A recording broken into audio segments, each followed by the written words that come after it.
World of cryptocurrencies was never in better spot. Mass adoption is coming faster than ever, and this is the perfect time to take advantage. And by the end of this video, you will go from knowing nothing to understanding absolutely everything you need to know about top 10 cryptocurrencies. And those are Bitcoin, Ethereum, XRP, Solana, Cardano, XLM, Binance Coin, USDT, USDC, and Dogecoin. These top 10 were ranked by two factors. First one is market cap, which represents total value of a given currency. Second factor is cultural and historical significance. So without wasting any more time, let's dive straight into explaining the chosen one, which is Bitcoin, of course. Topic number 1, traditional money problems. Perhaps the simplest way to think about Bitcoin is to begin with real-life example. Let's say I owe you $100. How am I going to pay you? The simplest way for me to do that would be to view a $100 bill in cash. That seems straightforward enough, right? You get your money immediately, and the debt is settled. You can then do whatever you need to with it. Buy something, save it, give it to someone else. There are a few key things that make this transaction effective. It's instant. The moment I hand over the cash, the transaction is complete. No waiting, no delays, no third party is involved. It's just you and me. There's no bank, no service provider, no one approving or processing the transaction. It's private. Nobody else needs to know this transaction took place. It's just between us. This type of transaction is called peer-to-peer. It's direct and simple, but there's one big problem. We have to be in the same place for it to work. If we're not physically in the same location, paying you in cash becomes a challenge. Sure, I could put the cash in the mail and send it to you, but then we'd have to trust the postal service to deliver it. That introduces delays, additional costs, and the risk that the money could get lost or stolen along the way. If you live in a different country, the problem becomes even bigger. We might not see each other for months or years. If you need the money quickly, that's no good. So, how do I get you your $100 if we're in different places? In today's world, most people send money electronically, and there are plenty of ways to do it. I could send you a bank transfer, but if we're in different countries, that could take days to process. International transfers often come with hefty fees and complicated processes, especially if different currencies are involved. I could use a money transfer service like Western Union or MoneyGram, but those services charge high fees for the convenience. I could pay you using a credit or debit card, assuming you have the ability to accept card payments. But again, there are fees, and not everyone has access to card processing. We could use PayPal or a similar service, but that introduces yet another middleman into the process. PayPal holds your funds, can delay payments, and even freeze your account for various reasons. No matter which method I choose, there's always an intermediary, a third party that processes the transaction. That means we have to trust that third party to process the payment correctly. There are usually delays before the money actually arrives. We often have to pay fees for the service. Wouldn't it be great if there was a way to send digital money directly peer-to-peer without needing a bank, payment service, or middleman? And that brings us to Bitcoin, because that's exactly what Bitcoin was designed to do. What is Bitcoin? Bitcoin is a form of digital cash that allows people to send and receive money peer-to-peer, just like handing someone a $100 bill, except you don't need to be in the same place. With Bitcoin, you can send money directly to someone anywhere in the world. No banks, no payment processors, no middlemen. The transaction is fast, it's borderless. You can send Bitcoin to someone on the other side of the world just as easily as sending it to your neighbor. It's decentralized, meaning no single company, government, or entity controls it. Bitcoin works on a global network of computers that verify and record transactions. Instead of needing a bank or financial institution to approve payments, Bitcoin transactions are validated by this decentralized network. Why is Bitcoin important? Bitcoin is more than just another way to send money. It's a revolutionary change in the way money itself works. Right now, banks and financial institutions control most of the world's money. They decide who can send money, how much they can send, and when they can send it. They charge fees, enforce restrictions, and can even block transactions if they choose to. Bitcoin removes the need for permission.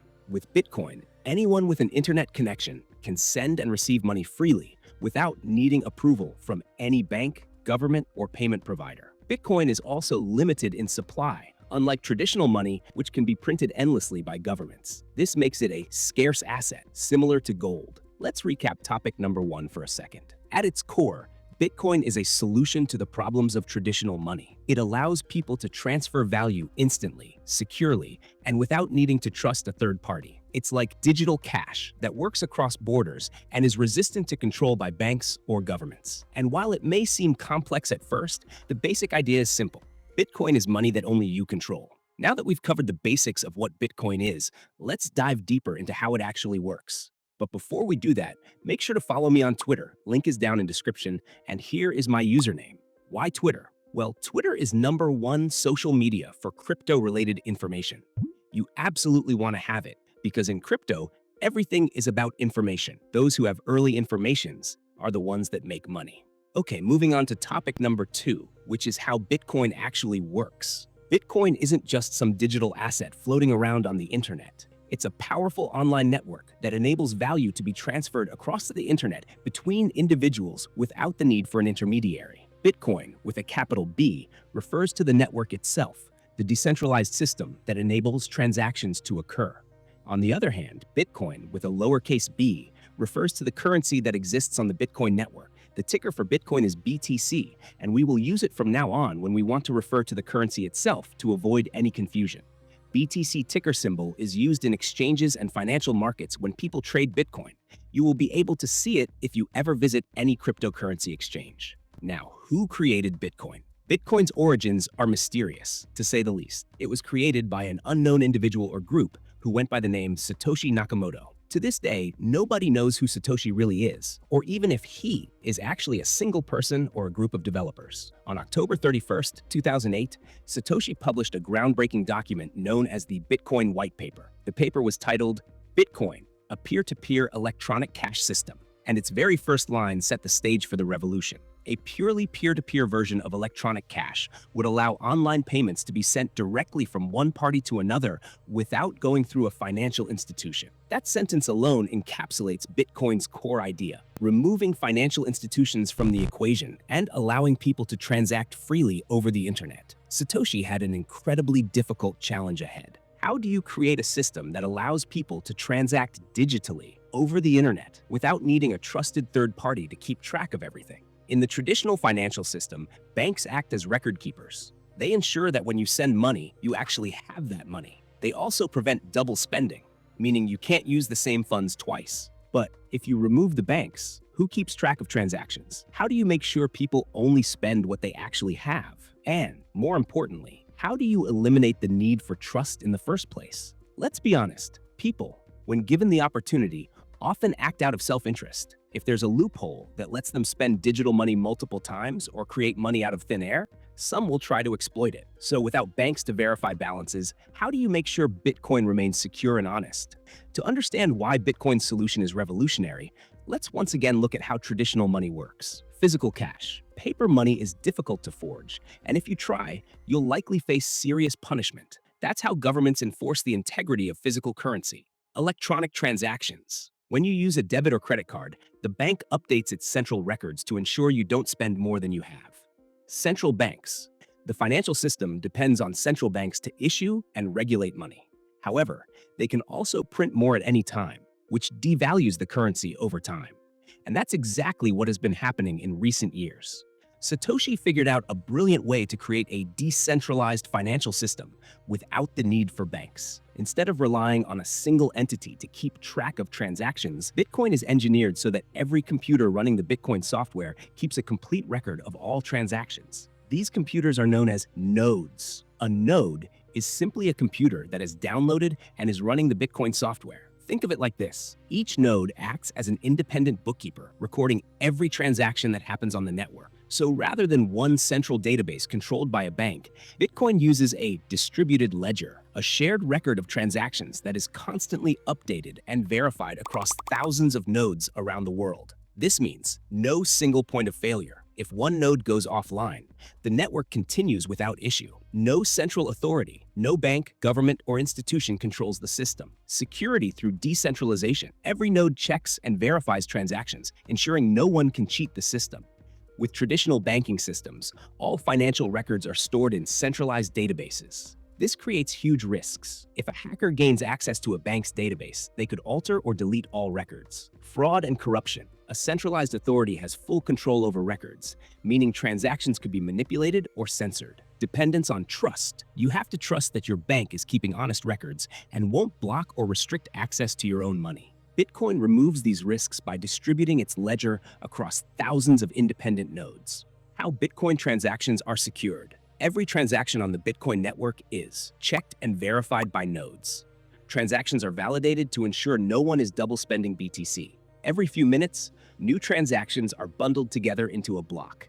These blocks are linked together to form an unchangeable record of transactions. This brings us to one of Bitcoin's most important security features, the blockchain and hashing. Each new block of transactions is linked to the previous one using a cryptographic technique called hashing. Without getting too technical, this means that every block is mathematically connected to the one before it. Why is this important? Because if someone tried to alter a past transaction, say, to give themselves more BTC than they actually have, this change would break the cryptographic link between blocks. And here's the key. The network would immediately detect and reject the fraudulent change. This is what makes the Bitcoin blockchain an immutable record of transactions. Unlike centralized banking systems, where records can be altered, censored, or even erased, Bitcoin's blockchain is permanent and tamper-proof. Satoshi Nakamoto didn't just create a new currency, he created an entirely new way for people to store and transfer value without relying on banks, governments, or financial institutions. Bitcoin network system ensures that no one can alter the transaction history. No central authority can freeze or block payments. Transactions are verified by the network, not by a single company or institution. It's a fundamentally new model for money, one that removes the need for trust and replaces it with mathematical security. And that's why Bitcoin isn't just another digital currency, it's a revolution. Moving on to topic 3, which is about nodes and miners. By now, you might be wondering, why are nodes making sure that transactions are processed correctly? Why are they verifying balances? What's in it for them?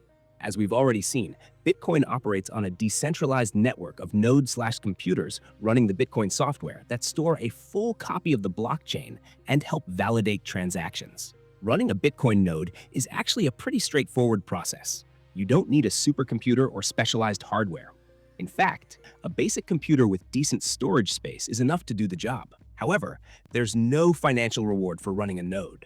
Unlike miners, which we'll get to shortly, regular nodes don't receive any BTC for their efforts. Instead, their reward is more ideological. They help keep the Bitcoin network secure. They contribute to its decentralization. They ensure that transactions remain trustless and transparent. The more nodes there are, the more independent bookkeepers exist across the network, making Bitcoin even harder to attack or manipulate. But while nodes play an essential role in maintaining the system, there's another type of participant in the Bitcoin network, one that has a financial incentive to keep it running.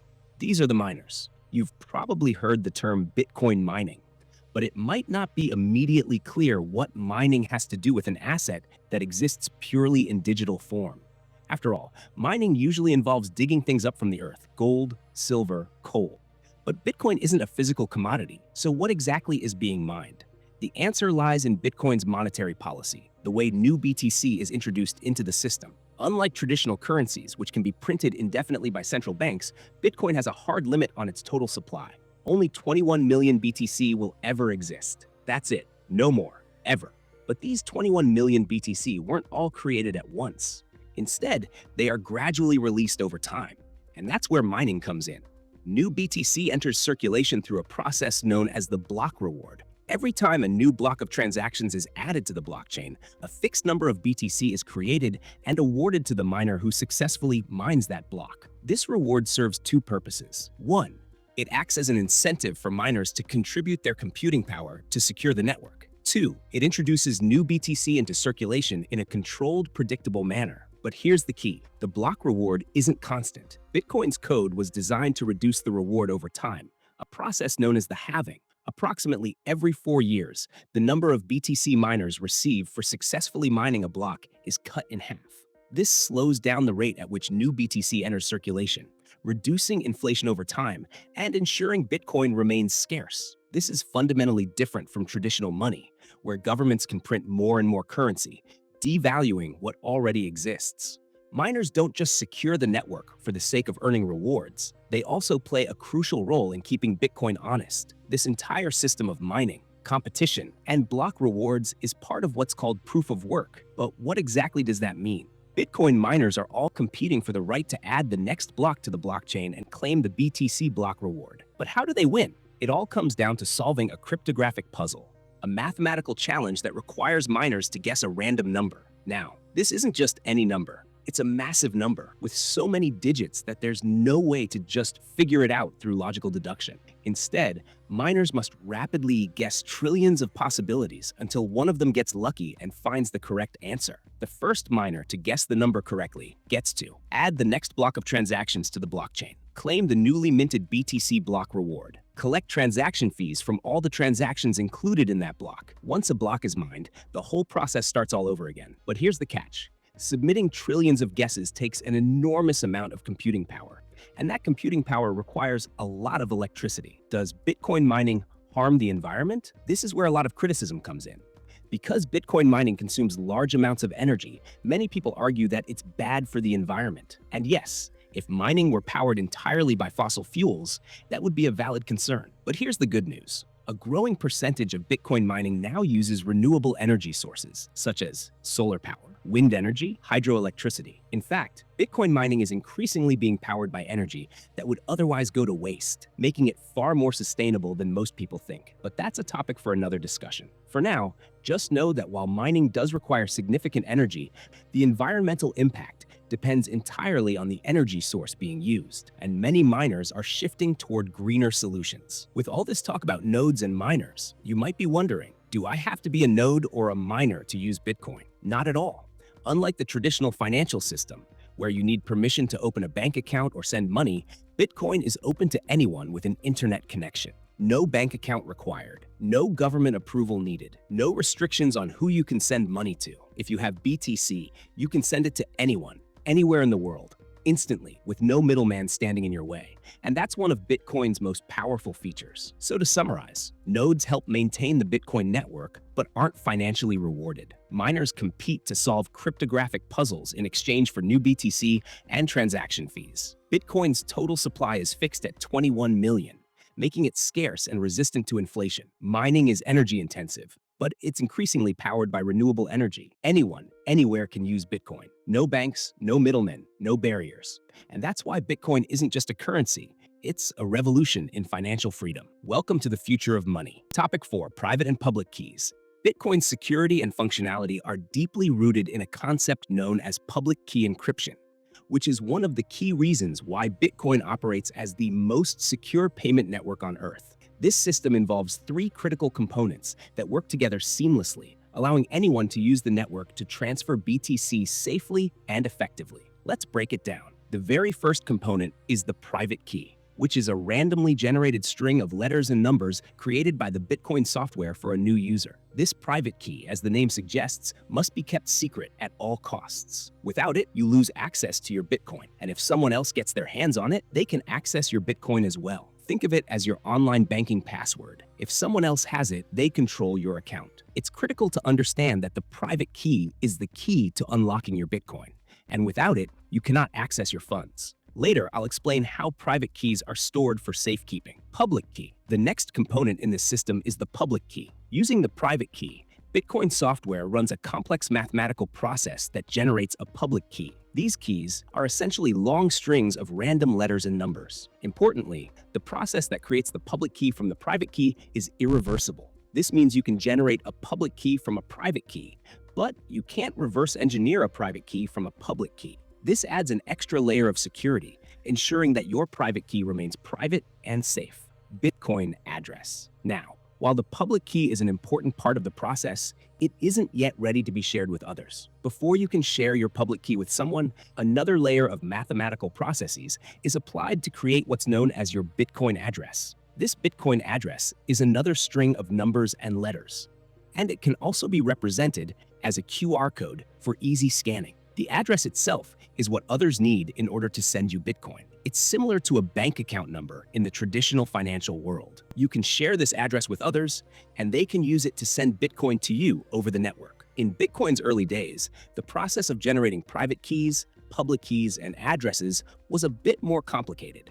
Users had to rely on various online services to generate these keys, or they could download the Bitcoin Core wallet to do it themselves. It's important to understand another essential concept: Bitcoin wallets. A Bitcoin wallet is software that serves 2 primary functions: storing your private keys and managing your public keys, or Bitcoin address. This allows you to interact with the Bitcoin network, enabling you to send and receive Bitcoin. While modern wallets may have more features today, these two functions are the core of a wallet's purpose. The easiest and most popular way to obtain Bitcoin today is to buy it through an exchange like Coinbase or Binance. When you sign up for an exchange, it automatically creates a wallet for you. You can then deposit traditional currencies, such as US dollars, euros, or British pounds, into the exchange, use them to purchase Bitcoin, and that Bitcoin is then stored in your exchange wallet. However, here's a very important thing to understand. Because the exchange holds your wallet, it also holds the private keys for that wallet. This means the exchange controls access to your Bitcoin. Now, while legitimate exchanges typically won't misuse your private keys, there have been cases in the past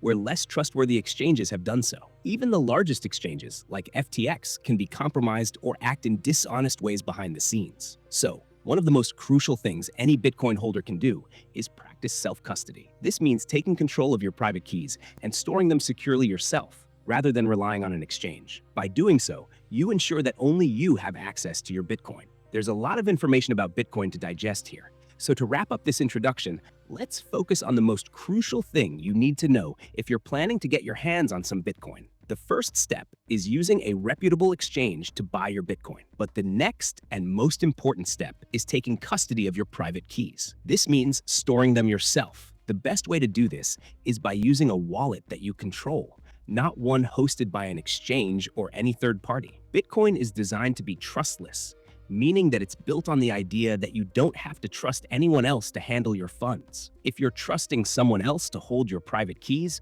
you're going against what Bitcoin itself is all about. Sure, trusting an exchange might be convenient, and the best exchanges do have strong security protocols, but at the end of the day, you can never be 100% sure. And getting back to banks, well, centralized crypto exchanges are closest thing to bank. You should use them, but not let them have too much power over you. Software wallets are a good option. There is a tutorial on installing those in our previous video, which you can find in description of this video. Congratulations! Now that you understand Bitcoin, you are already ahead of so many people. And if you didn't quite grasp everything, don't let it discourage you. Understanding even 20% will give you knowledge and edge to move forward. But now, let's move to number 2 cryptocurrency, which is Ethereum, or the smart queen of crypto. This is where things get interesting. Trust me, you will see it yourself once you go through Ethereum fundamentals. And we will go through them in 8 key topics. Let's start with topic number 1, which is why Ethereum exists in the first place. To understand why Ethereum exists, we need to first look at what Bitcoin could not do. Bitcoin was created as digital cash, a way to send money without the middleman, which are banks. It does this job perfectly. But imagine if your smartphone could only make calls and send texts. You wouldn't be able to use apps, browse the internet, or take photos. That was the state of blockchain technology before Ethereum came along. Bitcoin's blockchain is like a notebook that only records money transfers and inscriptions, but that is a topic for another video. Alice sends Bob 1 BTC. End of story. It pretty much can't handle anything more complex. This limitation exists by design. Bitcoin keeps things simple to stay secure and fully decentralized. But this simplicity means it can't create contracts, build applications, or automate agreements. The world needed a blockchain that could do more than just payments. This is where Ethereum comes in. Created by Vitalik Buterin in 2015, Ethereum was designed as a programmable blockchain. Think of it like a computer that runs on a global network instead of a single machine. While Bitcoin handles money, Ethereum handles money plus logic. It can execute what we call smart contracts, which are self-operating agreements written in code. Let me give you a real-world example. Imagine renting an apartment. Normally, you'd need to sign a lease, pay a security deposit, and trust the landlord to return it when you leave. With Ethereum, you could create a smart contract that automatically holds your deposit and releases it back to you when your rental period ends, if all conditions are met. No need to trust or chase anyone. The code handles it. This simple idea opened up endless possibilities. For the first time, developers could build entire applications that run on blockchain. These aren't like normal apps that live on Apple's or Google's servers. They run on Ethereum's decentralized network, meaning no single company controls them or can interfere with them. This created entirely new categories like decentralized finance, where you can borrow, lend, and trade without banks, and NFTs, which serve as proof of ownership for digital items. Before Ethereum, if you wanted financial service online, you needed to work through banks and government payment processors. Now, Developers can build these services directly on Ethereum.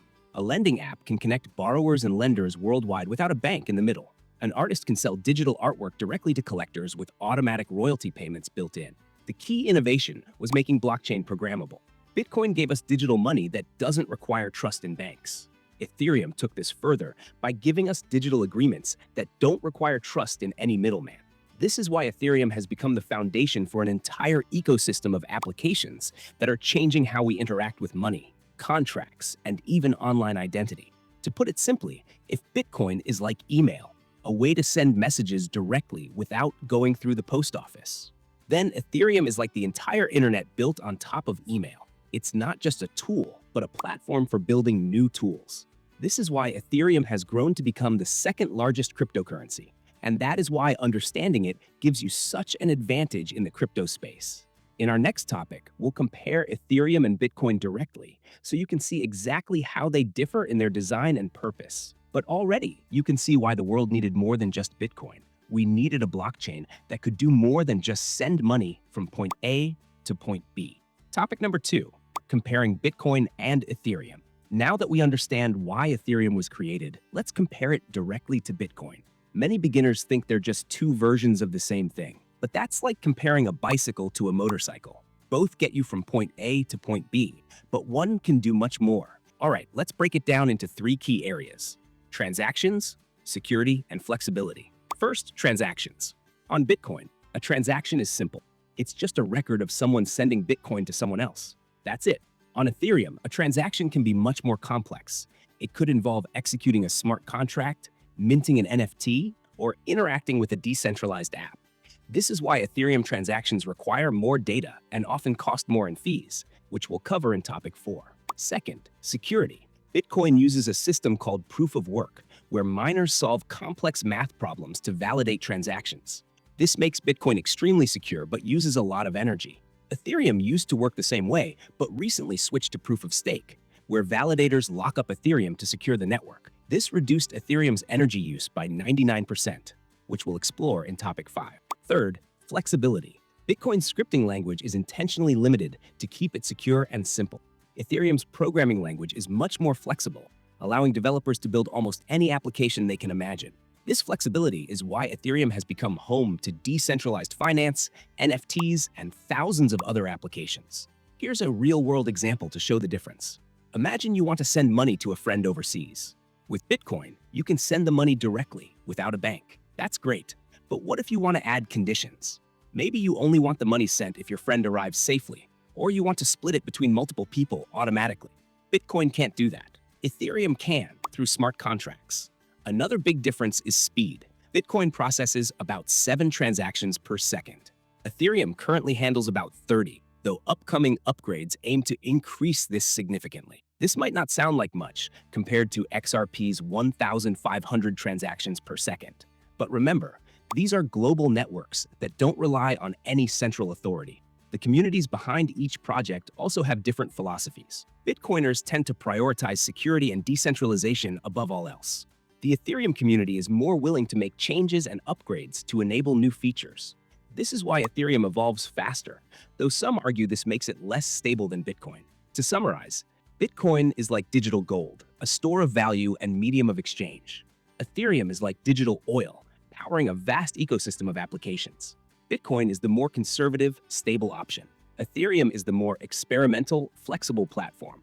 Understanding this difference is crucial because it affects how you might use each one. If you just want an alternative to traditional money, Bitcoin might be enough. But if you want to explore decentralized apps, smart contracts, or the future of finance, you'll need Ethereum. In our next topic, we'll dive into smart contracts, the revolutionary feature that makes all of Ethereum's advanced functionality possible. This is where things get really interesting, because smart contracts are what turn Ethereum from just a cryptocurrency into an entire programmable economy. Topic number 3, explaining smart contracts. Smart contracts are what make Ethereum special. They're not just a feature, they're the foundation of everything Ethereum does.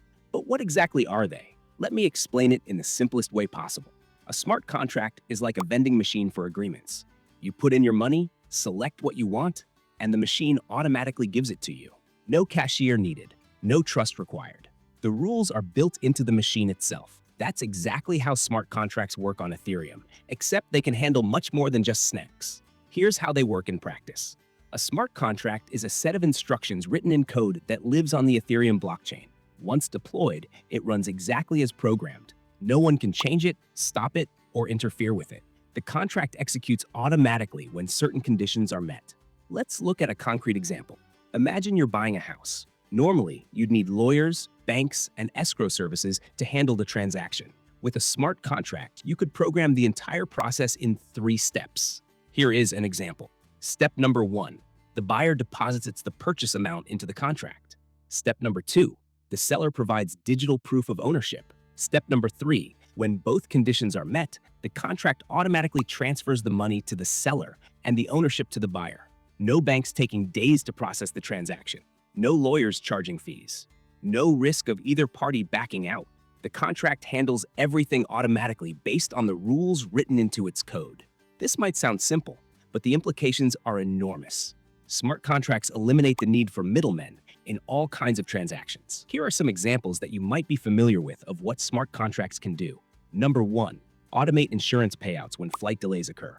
Number 2, manage supply chains by releasing payments when goods arrive. Number 3, create decentralized organizations that run without CEOs.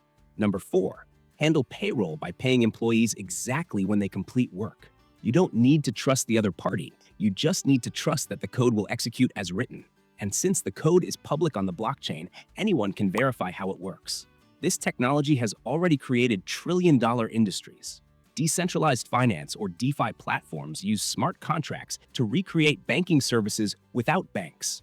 NFT marketplaces use them to handle digital ownership. Even traditional companies are starting to use them for things like royalty payments and supply chain management.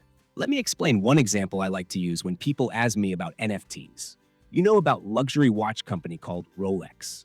Well, Rolex has huge problems with copies being made all around the world, which damages their revenue and image. Now imagine if Rolex just created one smart contract for every series of Rolexes being made, and each watch gets correlating NFT. So you buy watch and you receive NFT, which stores all information proving that that watch is original. Then when you want to resell it, buyer receives that NFT along with the Rolex watch. And boom, no more possibility for fake Rolex to pass as original, because it is impossible to interfere with their smart contract. One more thing that makes Ethereum's smart contracts special is that they're composable. This means different contracts can work together like Lego blocks. Developers can build on top of existing contracts to create complex systems. This composability is why Ethereum has become the foundation for so many applications. Of course, smart contracts aren't perfect. If there's a bug in the code, bad things can happen. And since contracts can't access real-world data on their own, they need something called oracles to feed them information, which introduces some form of centralization, which is against crypto philosophy, but it is necessary in order to create complex systems on blockchain.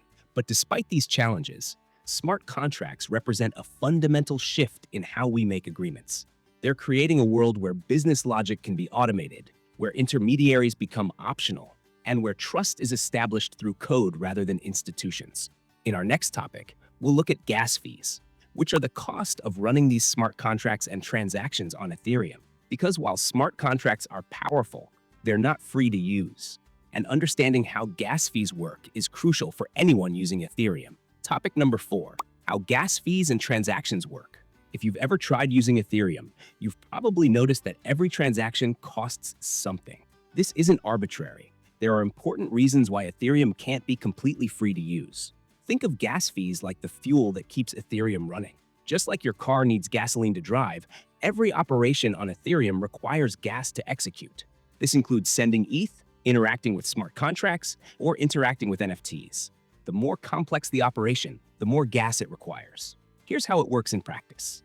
When you want to make a transaction on Ethereum, you specify 2 things: the gas limit, which is how much computational work you're willing to pay for; the gas price, which is how much you're willing to pay per unit of gas. The total fee is gas limit multiplied by gas price. And don't let it scare you if you don't understand it, because this process is done automatically. And unless you are looking to become a blockchain developer, you will never need to do this manually. But the more you know and understand, the better. This system serves 3 crucial purposes. First, it prevents network spam. Without fees, someone could flood Ethereum with meaningless transactions and crash the network. Fees ensure that only serious and important transactions get processed. Second, it compensates validators. These are the people who run Ethereum's infrastructure and verify transactions.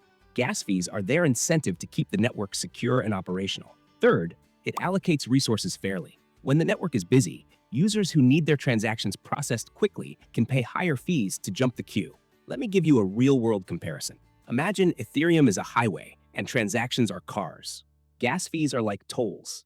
When the highway is empty, tolls are cheap, but during rush hour, tolls increase to manage traffic. Some drivers who pay higher tolls get to use the express lanes. Or just think about private jets. You pay much more money than regular airline ticket costs. But in return, you save so much time. The price of gas isn't fixed. It changes based on network demand. During peak times like NFT drops or major DeFi launches, gas fees can spike dramatically. We've seen times when simple transactions cost over $100 in fees. This is one of Ethereum's biggest challenges that its developers are working to solve. There are some important differences between how Bitcoin and Ethereum handle fees. Bitcoin fees are based solely on transaction size in bytes value. Ethereum fees are based on computational complexity. A simple Ethereum transfer might use 21,000 gas units. A complex DeFi transaction could require 500,000 plus gas units. This is why Ethereum transactions can sometimes cost more than Bitcoin transactions. They're often doing much more work behind the scenes. Here's a practical tip for new users. If your transaction isn't urgent, you can set a lower gas price and wait for network activity to decrease. Wallets like MetaMask often suggest appropriate gas prices based on current conditions. And once again, make sure to check our 24-minute course for crypto beginners, which will even teach you how to create MetaMask wallet in few simple steps. It costs nothing. Looking ahead, Ethereum's upcoming upgrades aim to make gas fees more predictable and affordable, but the fundamental principle will remain. Using Ethereum's global computer will always have some cost, because maintaining a decentralized network isn't free. In our next topic, we'll explore how Ethereum recently transformed its security model with proof of stake, cutting its energy use by 99% in what's been called one of the most ambitious upgrades in crypto history. Topic number 5, proof of stake.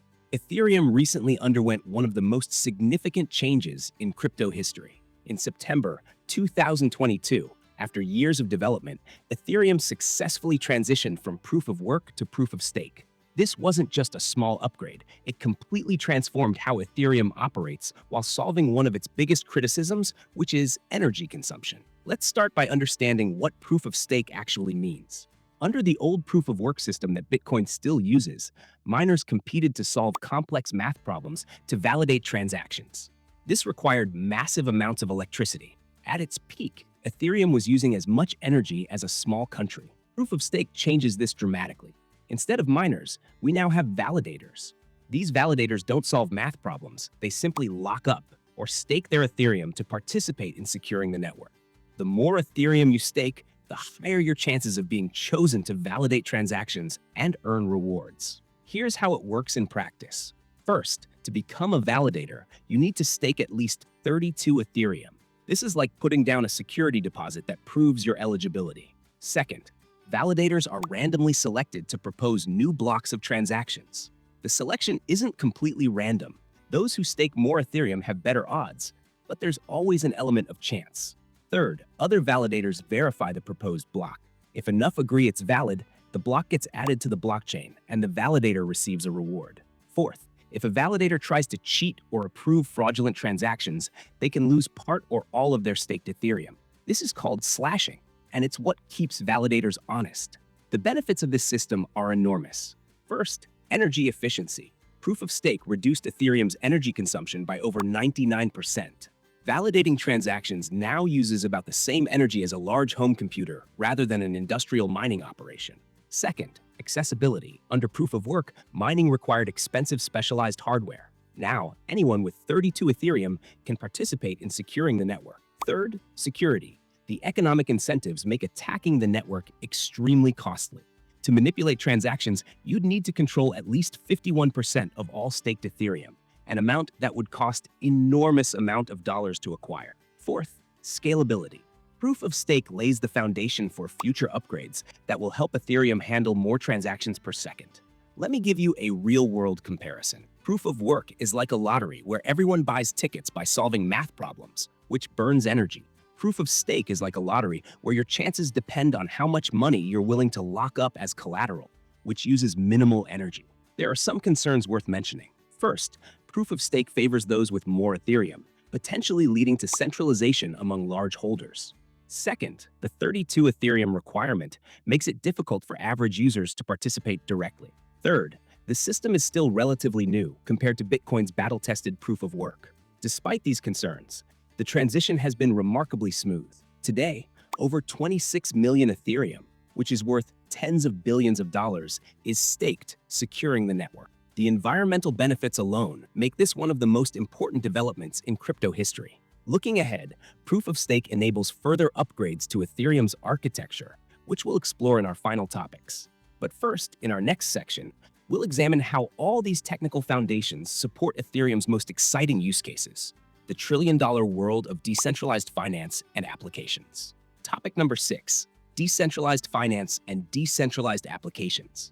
Now we arrive at the most exciting part of Ethereum, the real-world applications that are transforming finance and the internet as we know it. These aren't just theoretical concepts anymore. Today, there's an entire parallel financial system running on Ethereum that handles billions of dollars every day, all without banks or traditional institutions. Let's start with decentralized finance, or DeFi. Imagine being able to borrow money, earn interest, or trade assets without ever dealing with a bank. That's exactly what DeFi makes possible. Here's how it works. Instead of banks holding your money and controlling transactions, smart contracts create financial services that anyone in the world can access. You interact directly with the code through your crypto wallet. No account applications, no credit checks, no business hours. Some of the most popular DeFi applications include decentralized exchanges that let you trade crypto without signing up for an account. These platforms have processed over $1 trillion in trades. Lending protocols where you can earn interest by depositing crypto, often at rates much higher than traditional banks offer. Stable coins, which are cryptocurrencies pegged to real-world assets like the US dollar that provide stability in the volatile crypto market. Insurance platforms that protect against smart contract failures or exchange hacks. All of these services run 24/7, with transactions settling in minutes rather than days. And they're available to anyone with an internet connection, regardless of location or banking status. Now let's talk about decentralized applications, or DAPPs. These are like normal apps you use every day, but with one crucial difference. They run on Ethereum's blockchain instead of company servers. This means no single entity controls them. They can't be censored or shut down. They often have built-in payment systems using cryptocurrency. Some groundbreaking DAPPs include marketplaces for digital art and collectibles that have generated billions in sales, decentralized social media platforms where users control their data and earn rewards for participation, gaming platforms where players truly own their in-game items as NFTs that can be bought and sold, supply chain tracking systems that provide transparent records of product origins. The numbers behind this ecosystem are staggering. At its peak, the total value locked in DeFi protocols exceeded $150 billion. Popular DAPPs routinely handle millions of users and billions in transactions. And this is just the beginning. What makes Ethereum so powerful for these applications is composability, the ability for different smart contracts to work together seamlessly. Developers can mix and match existing protocols like financial Lego blocks to create new services. An application might combine a lending protocol, decentralized exchange, and yield aggregator to offer sophisticated financial products that would be impossible in traditional finance.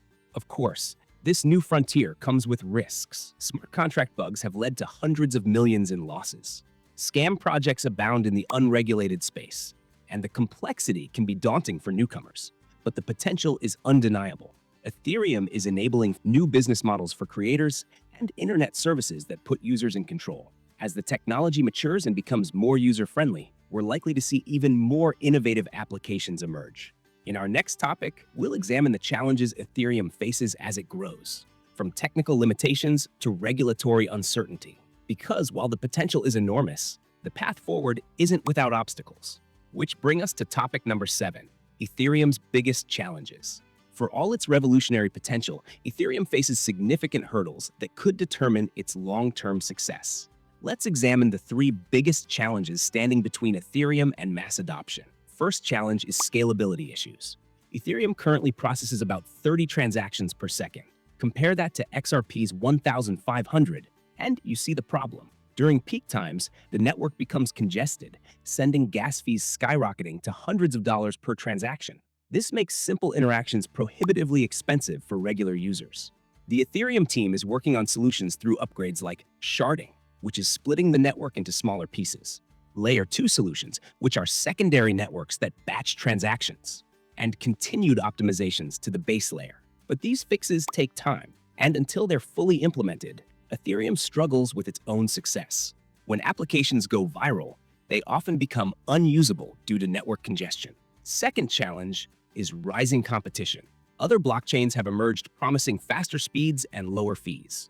Solana boasts 65,000 transactions per second, and our next video will be explaining Solana. So once again, make sure to subscribe if you don't want to miss it. Avalanche offers sub-second finality. Even Bitcoin is getting smart contract capabilities through Layers 2 options like stacks.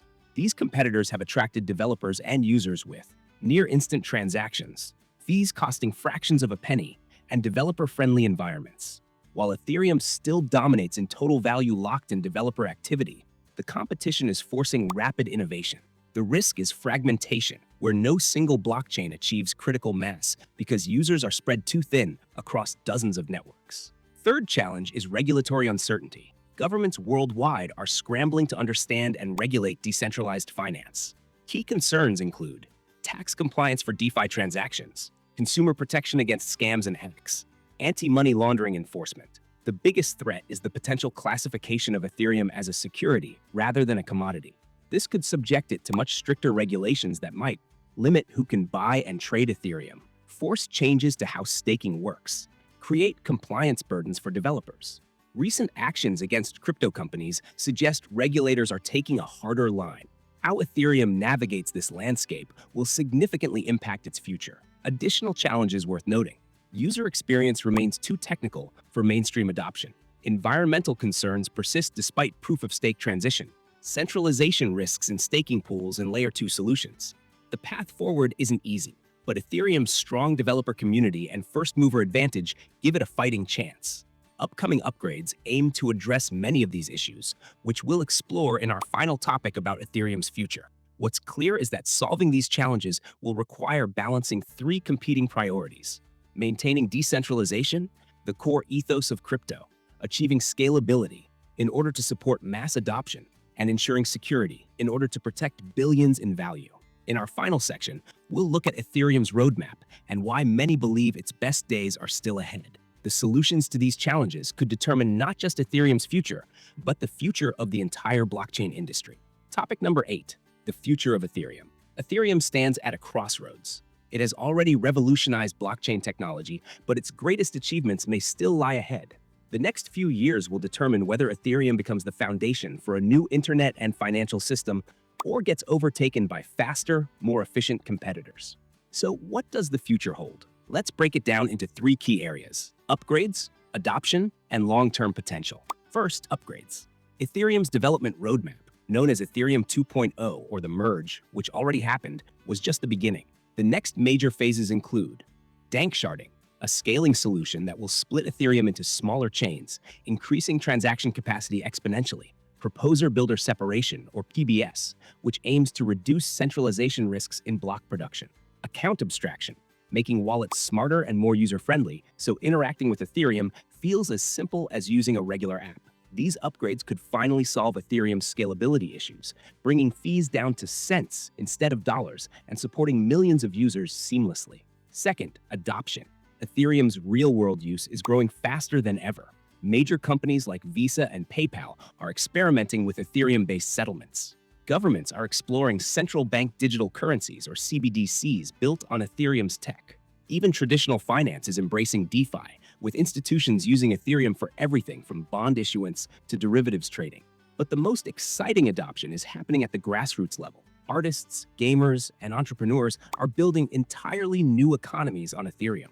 Imagine a future where Your social media profile is an NFT owned by you and portable across platforms. Your paycheck arrives via a smart contract instantly and without bank delays. You borrow money against your crypto holdings without credit checks or paperwork. This isn't science fiction. It's already happening in early forms today. Third, long-term potential. Ethereum's ultimate goal is to become a world computer, a decentralized backbone for the next generation of the internet. If successful, it could replace today's tech giants with open protocols where users control their data, identity, and finances. But success isn't guaranteed. Ethereum must overcome its challenges while staying true to its decentralized roots. The next few years will be critical. If upgrades roll out smoothly, adoption could explode. If delays or regulatory crackdowns happen, competitors might gain ground. Once again, let me congratulate you on making it this far through the video. The more you hear, the more you know. And the more you know, more chance for you to succeed in world of crypto. It is simple math. Now let's dive into XRP, or as I like to call him, Prince of Banking. To understand XRP, we will go through 8 key topics. Okay, diving into topic number 1. Why should you care about Ripple? All right, just imagine you are doing a freelance remote job for a client from, let's say, United Kingdom, and your residence is California, for example. You finish the job, and client now needs to pay you, let's say, $1,000. He would need to transfer his British pounds to US dollars while paying fees. Then he would need to send money from his bank account to your bank account, which will also cost fees. It is fair to estimate that both you and him will lose at least $25 each paying fees to your banks. When you add that up, that would be 5% of total sum you earned. So to better understand this injustice, let's put it into perspective of time. Let's say you invested 20 hours of your work in this job. That would mean that 1 total hour you work just so bank can give you your money. I believe we all agree that this is insane. And that's not all. On top of that, you would most likely need to wait at least 3 to 5 days for money to even arrive. Imagine in this day and age, you need to wait for some balance numbers on some computer to travel to another computer takes 3 to 5 days. Wait, you don't need to imagine. That is exactly how international money flow works. To put it simply, it is a broken system. And that is exactly where XRP comes in. It is the revolutionary way to send money globally. But instead of 3 days, it takes maximum of 3 seconds. Instead of $50 fees, it costs less than 5% of 1 penny. And instead of ancient banking system, it is running on a network that works 24/7. Sounds mind-blowing. Don't worry, just sit back and relax. Because as we go through, information will get even more mind-blowing. Which brings us to topic number 2. What is Ripple? In order to start this one, we need to clear out one of the biggest confusions around Ripple and XRP. And we just said it. Ripple and XRP are not the same thing. Ripple is the company, and XRP is simply the cryptocurrency that they created. Think of it like FedEx. Ripple would be the FedEx company itself, and XRP in this case would be the trucks they use in order to do business of delivering goods. To put it simply, XRP is just the product that was made by Ripple Company. Okay, now, let's head into the vision of Ripple. Ripple was created in order to revolutionize outdated banking systems all around the world. As we said in previous step, banking systems are super outdated. But why is that the case? Well, it is simple. Like everything in world, it also revolves around money and control. You see banking systems today use a system called SWIFT, which stands for Society for Worldwide Interbank Financial Telecommunication. It was founded in 1973 by a total of 239 banks from 15 different countries in order to replace Telex, an outdated error-prone system. In 1977, it launched operation with 518 banks. Today, it is used by more than 11,000 institutions in over 200 countries, with a daily volume that surpasses $5 trillion. So we can say that SWIFT did monopolize a huge percentage of the money flow in the entire world. So if you're asking yourself, why aren't banking systems getting Ripple technology instead of SWIFT? The answer is right here. Nobody is going to give up $5 trillion in daily volume without a fight. In fact, they are not only not changing outdated system with revolutionary one that Ripple offers, they even tried to shut this company completely. But more about that in topic number 6. Before we move on, let's recap this topic in one sentence. Ripple is a company, and it uses XRP, which is a currency they created in order to replace outdated money transfer system called SWIFT. All right, moving on to topic number 3, which is what is XRP? We already mentioned some things about XRP. Now let's dive a bit deeper inside. Let's compare XRP to other famously known cryptocurrencies. So if we consider Bitcoin as a digital gold, XRP would be closest thing to supersonic jet, simply because it is aiming to speed up international money flow by more than 10,000 times. One important thing before I explain this, I will be using Bitcoin comparisons moving forward. So if you don't know anything about Bitcoin, make sure to check this video on Bitcoin Academy channel. We explained it so everyone can fully understand it even without any prior knowledge. Getting back to comparison. So Bitcoin network uses proof of work, which are nodes and miners that validate every transaction, which requires computing power in order to work properly. And everyone with internet connection can participate in this. On the other hand, XRPL, which is a network where XRP exists, uses a consensus ledger, which is a group of 150 plus trusted validators working with Ripple Company. These validators validate transactions every 3 to 5 seconds. So unlike Bitcoin, which is fully decentralized and no governing body has any power over it, XRP is centralized. Otherwise, it wouldn't make sense for banks even to consider adopting it. Next comparison would be transaction speed. Bitcoin network can proceed around 7 transactions per second, while XRPL can proceed 1,500 transactions per second. Fees for sending Bitcoin can be even $10 or $20 when network is busy, while fees for sending XRP are not more than 5% of 1 penny. So to put it all in simple perspective, XRP is a centralized cryptocurrency owned by a Ripple company, existing on XRPL network. Transactions are getting validated by trusted validators. It can process up to 1,500 transactions per second with insanely low fee costs. Now let's move on to topic number 4, which will explain how banks plan to use XRP. We answered huge part of this topic in previous 3, but let's go a step further by setting up examples to clarify efficiency once again. We will make an example of moving $1 million from bank in Japan to bank in United States. In first example, we will show how it would work inside current SWIFT system banks are using. And in second one, we will show how it would look like with XRP. So in case of using SWIFT, it would go like this. Bank A in Japan would initiate transfer via SWIFT to Bank B in United States. Step 2 would need to include 2 to 3 different banks in order to handle currency conversion and routing. Step 3 would need to include pre-funded accounts. Bank A must pre-deposit Japanese yen in USA in order to prove liquidity of initiated transfer. Step 4. Bank B in United States receives US dollar after clearing delays. Whole process would take 3 to 5 days due to time zones, manual checks that need to be done, and intermediary movements. It would cost $30 to $50 of visible fees and hidden FX spread, which is an extra fee disguised as a worse exchange rate than the real market rate, which is ranging from 1 to 3%. So let's take middle, 2%. In case of $1 million transfer, that would be $20,000, making our total fee costs $20,050. Now let's see how that would look like with XRP. Step number 1 would be for Bank A in Japan to exchange Japanese yen for XRP on XRPL network, which would take around 3 seconds. XRP then zips to USA in less than 3 seconds. Bank B receives XRP in USA and exchanges it for US dollar in less than 3 seconds. Done. No middleman, no pre-funded accounts. Whole process takes less than 10 seconds. Now fees. Fee for sending XRP is less than 5% of 1 penny, no matter the amount you are sending, and hidden FX spread would be around $5. So answer me in comment section, which way sounds better and more efficient? Now you understand why banks are itching to kick out SWIFT and adopt XRP. All right, we compared banking systems. Now let's compare XRP with top cryptocurrencies like Bitcoin and Ethereum. Which brings us to topic number 5. To understand the differences properly, we need to look at 3 main aspects, which are speed, cost, and purpose. First, let us talk about Bitcoin. Bitcoin was created as digital gold, meaning its main purpose is to store value over time. When you send Bitcoin, it can take anywhere from 10 minutes to over an hour to confirm, especially when the network is busy. The fees for sending Bitcoin can range from $1 to $50, depending on network congestion. Bitcoin uses a system called proof of work, which requires massive amounts of energy to secure the network, making it less environmentally friendly.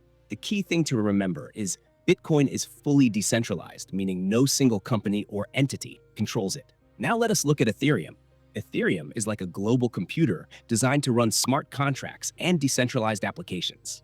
Transactions on Ethereum take about 15 seconds to process, but can sometimes be slower if the network is overloaded. The fees known as gas fees can vary wildly, from 10 cents to over $20. Ethereum recently switched to proof of stake, which uses less energy than Bitcoin, but still consumes more power than XRP. Ethereum's main strength is its flexibility, allowing developers to build all kinds of applications on top of its blockchain. Finally, we have XRP. Unlike Bitcoin and Ethereum, XRP was built for one thing: moving money fast. Transactions settle in 3 to 5 seconds no matter what. The cost to send XRP is a fraction of a penny, literally less than 5% of 1 penny. XRP uses a unique consensus mechanism that does not require mining or staking, making it extremely energy efficient. While it is more centralized than Bitcoin and Ethereum, this design makes it appealing to banks and financial institutions who need speed and reliability. So to sum it up, Bitcoin is your digital gold, slow and steady for storing value. Ethereum is like a smartphone, powerful and flexible for running apps. XRP is the supersonic jet, built solely for lightning-fast, cheap payments. Each has its own role in the crypto world, and understanding these differences helps you see why XRP could revolutionize how money moves globally. Before we move on, if any of this sounds confusing, make sure to check our 24-minute course for complete crypto beginners, which will help you get a better picture of everything we are talking about. Link will be down in description. Now that we have compared these three giants, let us move on to topic number 6, the infamous SEC lawsuit against Ripple. We come to one of the most important chapters in Ripple's history, which is the legal battle with the US Securities and Exchange Commission, better known as the SEC. This lawsuit wasn't just about Ripple. It became a defining moment for the entire cryptocurrency industry. Let me break it down for you in simple terms. In December 2020, the SEC filed a lawsuit against Ripple Labs, its CEO Brad Garlinghouse, and co-founder Chris Larsen. The SEC claimed that XRP was an unregistered security, meaning they believed Ripple was selling XRP like a stock or investment contract without following proper regulations. Now, why does this matter? Because if XRP had been classified as a security, it would have put Ripple under strict financial laws, making it nearly impossible for them to operate the way they do today. The lawsuit sent shockwaves through the crypto world. Major exchanges like Coinbase even delisted XRP to avoid legal trouble, causing its price to crash. But here's where it gets interesting. Ripple didn't back down. They fought back hard, arguing that XRP is a currency, not a security. They pointed out that XRP is used for payments and liquidity, not as an investment where people expect profits from Ripple's efforts. After nearly 3 years of legal battles, in July 2023, a federal judge delivered a partial victory for Ripple. The court ruled that XRP is not a security when sold to the general public on exchanges. However, the judge also said that XRP could be considered a security when sold directly to institutional investors. This ruling was huge. It gave clarity not just to Ripple, but to the entire crypto market. Many saw it as a win against the SEC's aggressive stance on crypto regulation. Almost immediately, exchanges relisted XRP, and its price surged. You remember I told you how Swift is fighting against XRP? Well, this is how. SEC shut down many promising companies, and Ripple is one of the very few that survived lawsuit against it. Many others didn't have enough resources to withstand the pressure they bring, making this even more significant victory for Ripple. But the fight isn't completely over. The SEC could still appeal, and the case might drag on. However, one thing is clear. Ripple's battle showed that the crypto industry won't just roll over when regulators come knocking. So what does this mean for you as an investor or someone interested in XRP? It means that while Ripple has survived this major hurdle, regulatory risks still exist. But with every legal victory, XRP's future becomes more secure. Now that we've covered the lawsuit, let's move on to something more practical. How can you actually buy and store XRP safely? That's coming up in topic number 7. Buying and storing XRP is simple if you follow the right steps. First, let us talk about where you can buy XRP.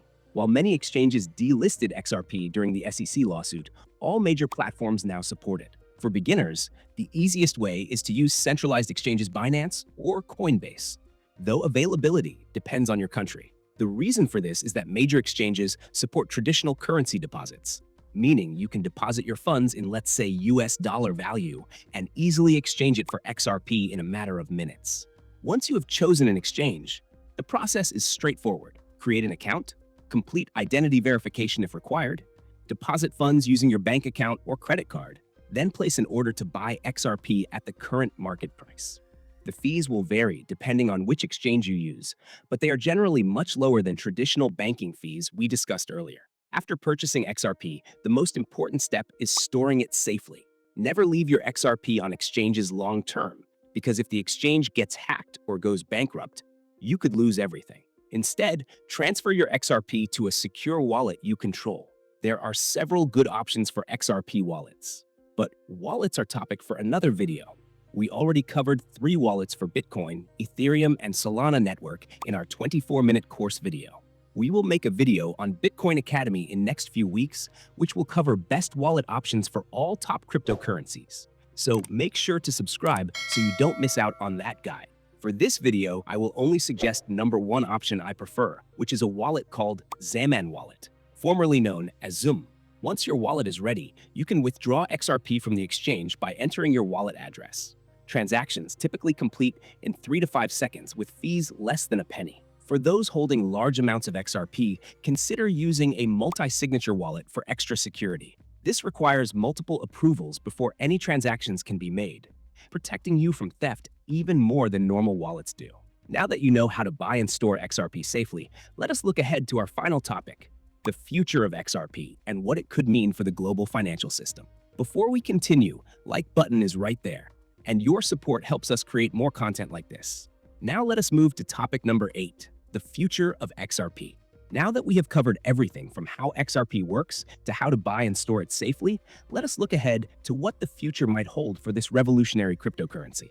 The potential for XRP is enormous, but like any technology, its success depends on several key factors. First and foremost is adoption by financial institutions.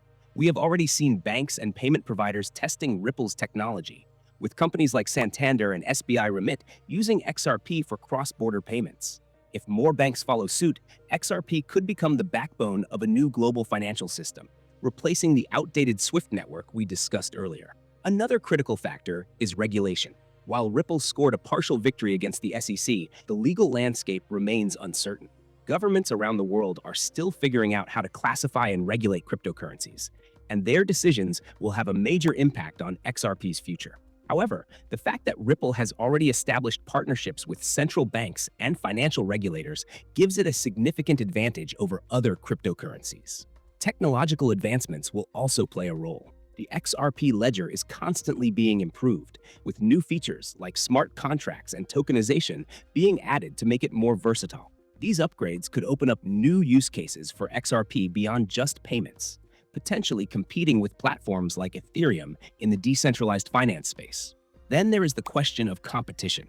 While XRP is currently one of the fastest and cheapest options for cross-border payments, other cryptocurrencies and even traditional financial institutions are working on their own solutions. SWIFT is not going down without a fight, and new technologies like central bank digital currencies could disrupt the market further. So what does all this mean for you as an investor or someone interested in XRP? It means that while the potential rewards are high, so are the risks. XRP could revolutionize global finance and deliver massive returns to early adopters, or it could be overtaken by newer technologies and regulatory challenges. The key is to stay informed and make decisions based on facts rather than hype. And that's about it for XRP. Now it is time for our next crypto elder, Solana, and this one will be explained within 6 key topics. Moving to topic number 1. What Solana solves. Imagine you're at a busy coffee shop. There's only one barista working, and the line stretches out the door. Each customer takes 5 minutes to get their order: espressos, lattes, complicated frappes with extra whipped cream. You just want a simple black coffee, but you're stuck waiting behind 20 people. That's exactly the problem many blockchains like Ethereum face. They're slow, expensive, and can't handle too many orders, or in this case, transactions at once. This is where Solana comes in. Think of it as a coffee shop designed for speed. Instead of one barista, there are 50. Orders are processed in seconds, not minutes. The prices are lower because the shop runs so efficiently. And most importantly, it can handle a lunch rush without collapsing. That's the core problem Solana was built to solve, and it is called blockchain scalability. To understand why this matters, let's rewind a bit. Bitcoin was the first blockchain designed as digital cash. Ethereum came next, adding smart contracts, basically programmable money. But both have limitations. Bitcoin processes around 7 transactions per second. Ethereum does about 30. That might sound like enough until you realize Visa handles thousands per second. When too many people try to use Ethereum at once, the network gets clogged. Transactions slow down and fees skyrocket. Sending money suddenly costs $50 instead of 50 cents. Solana's founder, Anatoly Yakovenko, saw this problem and asked himself, what if a blockchain could be as fast and cheap as using a credit card? Traditional blockchains work like a group of people passing around a notebook, carefully checking every entry. Solana works more like a high-speed assembly line, where transactions are processed in parallel places. The secret sauce is something called proof of history, a way to timestamp transactions so the network doesn't waste time verifying the order of events. We'll dive deeper into how this works in the next topic, so don't let it scare you if you didn't quite understand it yet. For now, just know it's like giving every transaction a numbered ticket, so the system doesn't get bogged down arguing about who was first. The impact of this speed is huge. For developers, it means building apps that feel as smooth as the ones on your phone. For users, it means sending money for fractions of a penny instead of paying unnecessary high fees. And for meme coins and NFT projects, it means launching tokens instantly without worrying about traffic jams. But speed isn't Solana's only advantage. It also solves another critical issue, which is energy use. Older blockchains like Bitcoin and Ethereum before its upgrade relied on proof of work, where miners burn massive amounts of electricity to secure the network. Solana uses proof of stake, where validators lock up their coins to participate, a system that uses less energy than a single Google data center. To put it simply, Solana is like upgrading from dial-up internet to fiber optic. It's not just a little better, it's a different league. And that's why it's become a hub for everything, from decentralized social media to NFT games. But as we'll see later, this speed comes with trade-offs. For now, just remember, Solana exists because the world needed a blockchain that could keep up with real-world demand, not just crypto enthusiasts. Moving on to topic number 2, which is how Solana works. Let me ask you something. When you send an email, do you worry about how the internet routes it across the world? Probably not. You just hit send and trust the system to handle the rest. That's exactly how Solana wants blockchain transactions to feel, instant and invisible. But to make that possible, it had to reinvent how blockchains track time itself. Here's the problem that Solana solves in one example. Imagine you're organizing a massive potluck dinner. Everyone brings a dish, but there's no clock in the kitchen. People keep arguing who brought their dish in first. Chaos ensues, and dinner gets delayed. That's how most blockchains work. They waste precious energy and time just agreeing on what happened when. Solana's breakthrough was creating a built-in clock for the entire network. This clock isn't just any timer.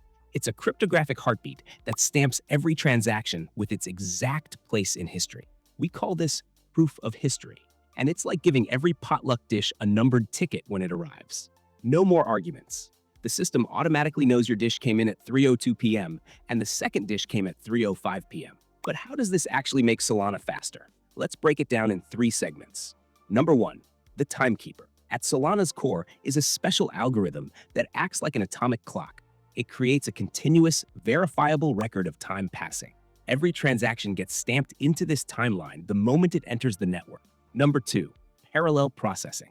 With timing settled, Solana can process transactions like a busy restaurant kitchen. Instead of cooking one order at a time like Bitcoin does, it can grill steaks, boil pasta, and bake desserts simultaneously. This is called parallel execution, and it's why Solana can handle thousands of transactions at once. Number 3, the validator team. Hundreds of computers, which are validators, work together using this shared timeline. They're like kitchen staff, who all look at the same ticket system. When new orders come in, they don't waste time coordinating, they just check the timestamp and get to work. Here's what this means in real terms.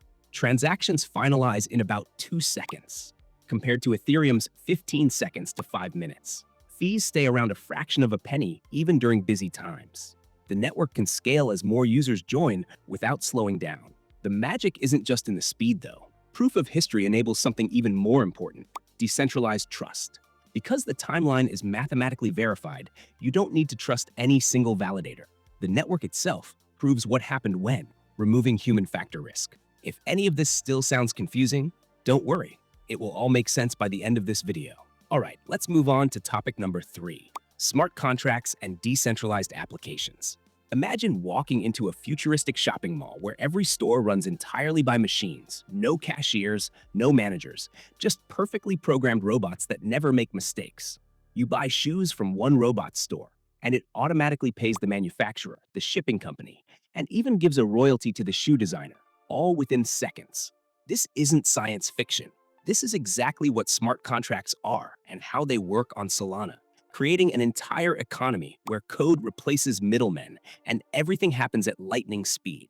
These digital robots, that we call smart contracts, are essentially self-operating programs that live on Solana's blockchain, executing agreements automatically when certain conditions are met.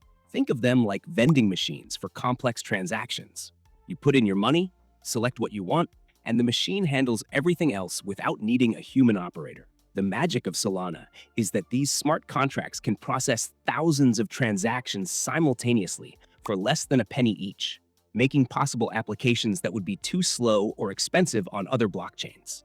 Right now on Solana, there are thousands of these decentralized applications running everything from NFT marketplaces that do millions in daily sales to lending platforms where you can borrow money without a bank, all operating with the efficiency of an Amazon warehouse, but without any central company controlling it.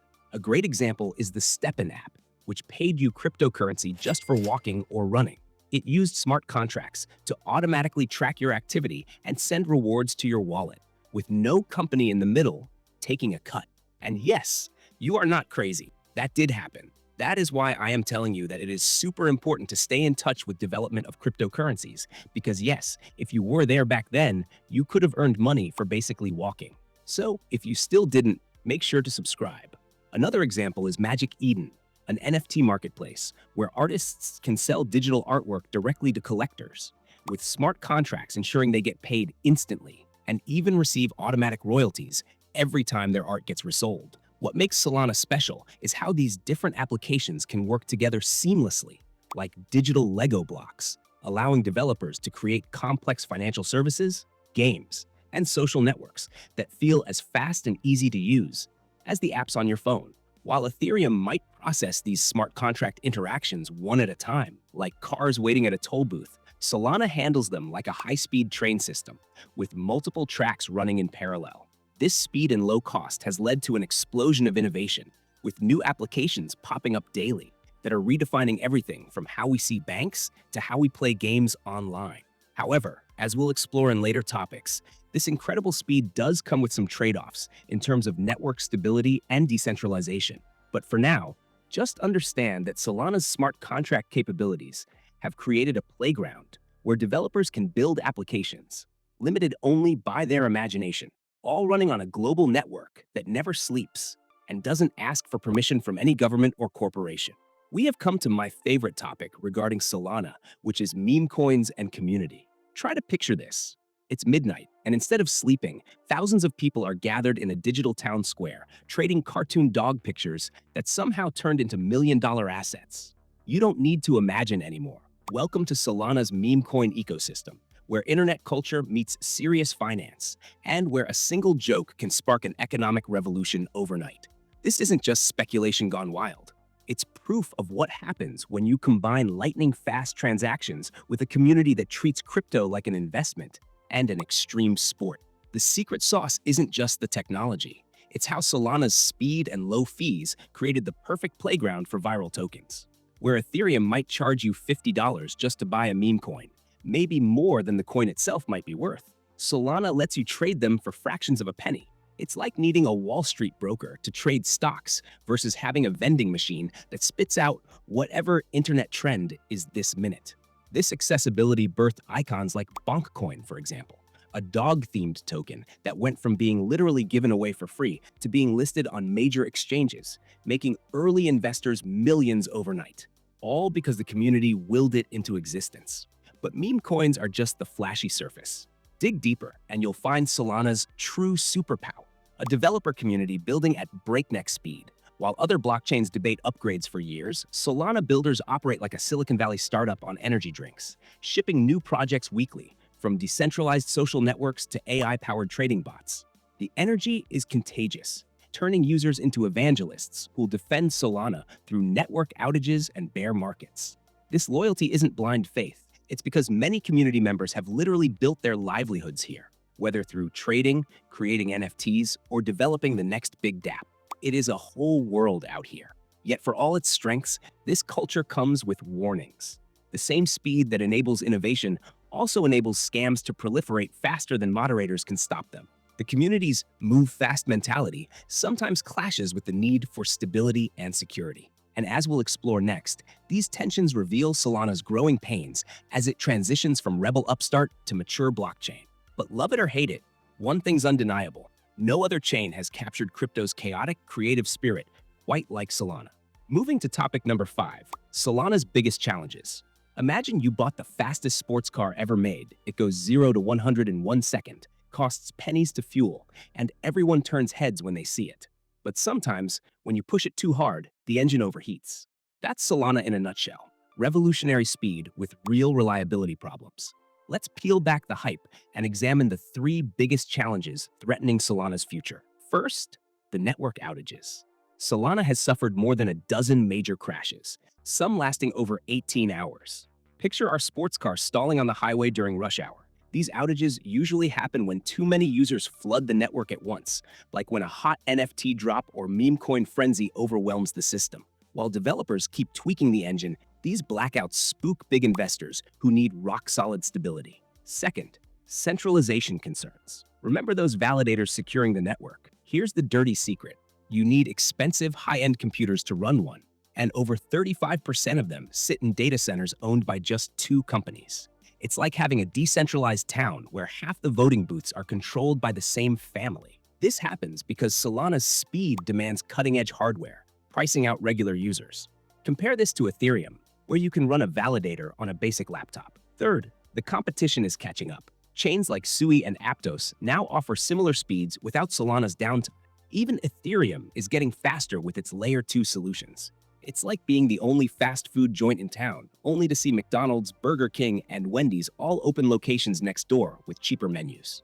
The stakes couldn't be higher. Institutional investors won't fully embrace Solana until it proves it can handle Visa-level traffic without hiccups. Mainstream adoption requires trust that the network won't freeze when you need it most.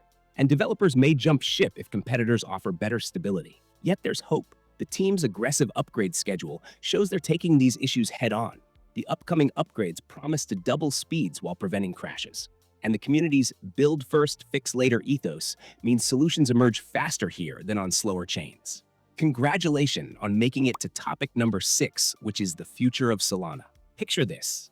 It's 2026, and you're buying coffee with Solana Pay app. The transaction settles before the barista finishes pouring. Your friend messages you on a Solana-based social app, bragging about earning crypto for his viral post. Meanwhile, in the background, smart contract automatically splits your paycheck between savings, investments, and that concert ticket you've been eyeing. This isn't fantasy, it's the future Solana's builders are racing to create. But will they get there? Let's examine the 3 make-or-break factors that will determine whether Solana becomes the internet's financial backbone or just a cautionary tale about moving too fast. First, the upgrades. Solana's roadmap reads like a rocket engineer's checklist. The upcoming upgrades aim to double transaction speeds while eliminating crashes. Think of it like adding a second engine to our sports car that kicks in when the first one overheats. Then there's token extensions, giving businesses customizable crypto tools as easy to use as Stripe's payment system. Most crucially, they're tackling decentralization with local fee markets, which could finally let regular users run validators on consumer laptops instead of expensive server farms. Second, adoption is exploding in unexpected places. Visa now settles USDC stablecoin payments on Solana. Shopify stores are testing Solana Pay for instant checkouts. Even the New York Stock Exchange is exploring tokenized assets on the network. It's reminiscent of how the internet grew, first dismissed as a toy, then quietly becoming essential infrastructure. The key metric to watch are daily active users. When grandma starts using a Solana app without realizing it's crypto, that's when you'll know they've won. Third, the community's evolution. The Memecoin degenerates, who built Solana's early culture, are now sharing space with Fortune 500 companies. This tension between rebel energy and institutional needs will define Solana's identity. Will it become the blockchain equivalent of Apple, beloved by creatives and corporations alike, or fracture into niche communities as Ethereum did? The developers aren't waiting to find out. Over 75,000 now build on Solana monthly, 3 times Ethereum's early growth rate. The wildcard is regulation. As governments worldwide crack down on crypto, Solana's US roots make it both more compliant than offshore chains and more exposed to legal challenges. The coming year will test whether its team can navigate these waters without sacrificing the decentralization that makes blockchain valuable in the first place. One thing's certain, Solana won't evolve in a vacuum. But if Solana can fix its stability issues without losing its speed advantage, it could become the first blockchain to truly go mainstream, not as a speculative asset, but as invisible plumbing powering the next generation of the internet. And our fifth currency to explain is Cardano, or ADA. We will divide Cardano in 6 key topics. And what better way to start than answering what Cardano is in the first place? Imagine trying to build a new kind of internet, one that's faster, more secure, and works better for everyone, especially people who don't have access to good banking or digital tools. That's basically what Cardano is trying to do, but with blockchain technology. Cardano is a type of cryptocurrency and blockchain platform, similar to Bitcoin or Ethereum. But unlike those, it was created from the ground up with a different philosophy. It was founded by Charles Hoskinson, one of the original team members behind Ethereum. He left Ethereum because he wanted to take a more careful, scientific approach to building a blockchain, more like how you'd build an airplane or a bridge, where research and structure matter more than anything. Cardano launched in 2017 and is often called the academic blockchain because every feature it adds is based on peer-reviewed research. In simple terms, that means experts study and test everything before it goes live. It's like building a car only after the blueprints have been approved by a team of engineers. So how is it different from Bitcoin and Ethereum? Bitcoin is mostly used for sending and storing digital money. Ethereum allows for apps and contracts to run on its network, like little programs that don't need a middleman. Cardano wants to do both, but better. It aims to be faster, use less energy, and be easier to upgrade over time. Instead of copying other projects, Cardano built its own system from scratch. Its cryptocurrency is called ADA, named after Ada Lovelace, a 19th century mathematician who's considered one of the first computer programmers. You can think of ADA like digital fuel. You use it to pay for things on the Cardano network, like sending money or using apps. You can also stake your ADA, sort of like putting it in a savings account to help run the network, and you earn rewards in return. Here's a real-world example. Imagine Cardano is like a public transit system. Bitcoin is a single train line that goes one direction. Ethereum is a train line that also lets people rent out cars. Cardano is trying to build a full, multi-layered transport system with trains, buses, roads, and self-driving cars designed from the start to work together. And it's not just about technology. Cardano is trying to solve real problems, especially in parts of the world that are often left behind. In places like Africa, where many people don't have access to banks or secure IDs, Cardano is working on ways to help people prove who they are and access digital services. These are early projects, but they show the bigger goal, which is not just building cool tech, but making it useful. Of course, there are critics. Some say Cardano moves too slowly. Others point out it doesn't have as many apps as Ethereum, but supporters argue that going slow is the point because it leads to fewer bugs, more trust, and a stronger foundation. In short, Cardano is a blockchain platform built with care. It focuses on doing things right, even if it takes longer. And ADA, its digital currency, plays a key role in how it all works. Whether or not it will become a major player in the long term remains to be seen, but it's definitely one of the most unique projects in the crypto world. And just like that, you already know so much about Cardano, and we have barely started. Things are getting more juicy as we move on to topic number 2, which is Cardano's blockchain technology. To understand how Cardano works under the hood, think of it like a high-tech city. This city has 2 main systems, one that handles money and one that runs apps or programs. Cardano separates these 2 functions into 2 layers, kind of like having separate roads for buses and cars to keep traffic moving smoothly. The first layer is called the settlement layer, or CSL. This is where ADA, the currency, lives. It's responsible for sending and receiving ADA between users. You can think of it like the cash register system in a store. Simple, fast, and only focused on moving money. The second layer is called the computation layer, or CCL. This is where smart contracts and decentralized apps run. It's like the software system behind the scenes, handling everything from online orders to digital signatures. By keeping these 2 layers separate, Cardano can upgrade and fix one without messing up the other, which makes it more flexible and secure. Now, let's talk about how Cardano keeps the whole system running smoothly and safely. Most cryptocurrencies rely on something called a consensus mechanism, basically a method to agree on what transactions are valid. Cardano uses a special type of this called Ouroboros, which is a version of proof of stake. In a simpler example, imagine a group of friends deciding who gets to choose the next movie. In Bitcoin, everyone has to shout out their pick at once. This is energy intensive and slow. In Cardano, everyone takes turns, based on how many points they have saved up. The more ADA you own and stake, the more chance you have to help verify transactions and earn rewards. This method uses way less electricity than the older proof-of-work method used by Bitcoin. It's kind of like switching from gas-guzzling cars to cars that would run on water. More efficient and better for the environment. Cardano also focuses heavily on scalability, which means being able to handle more users and transactions as the network grows.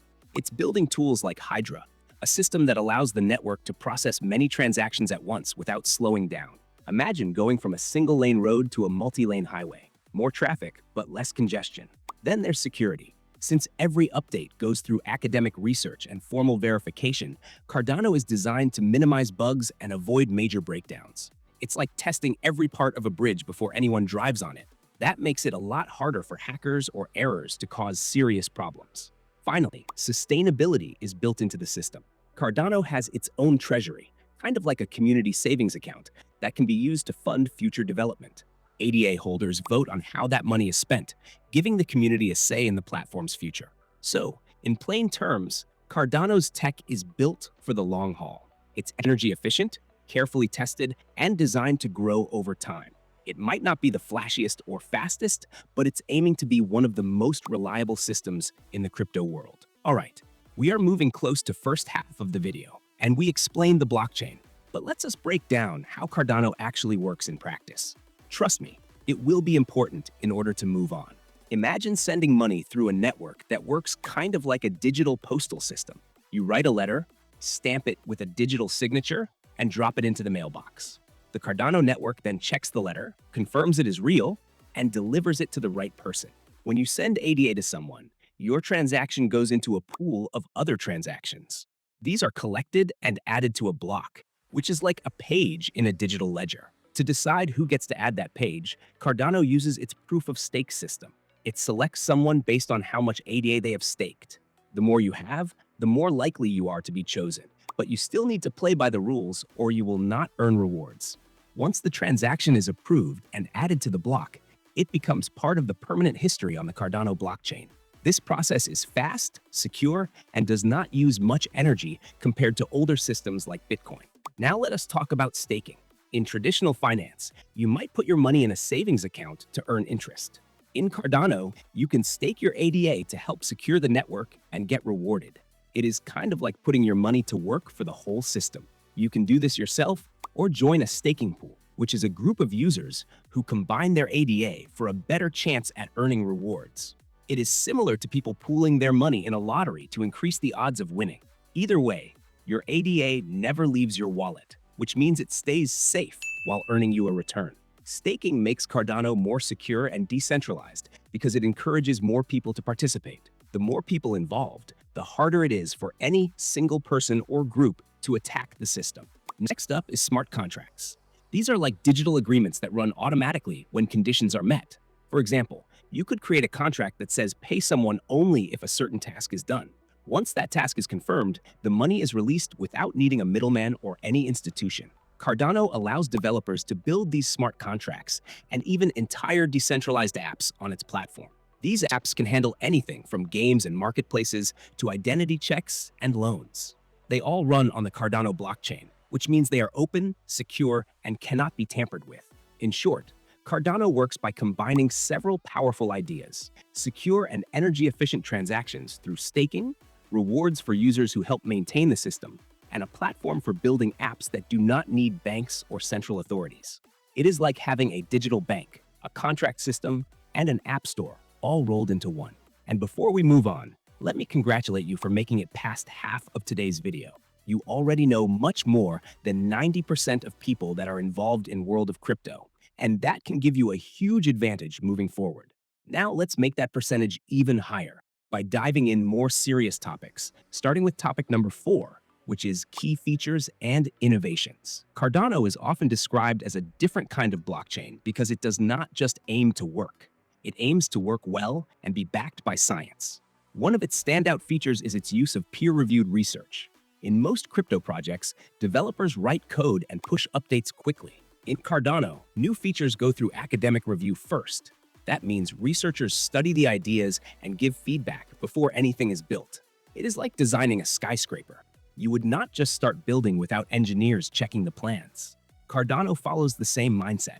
This approach has made it slower than some other blockchains, but also more stable. It helps avoid big mistakes and bugs that could cause problems down the road.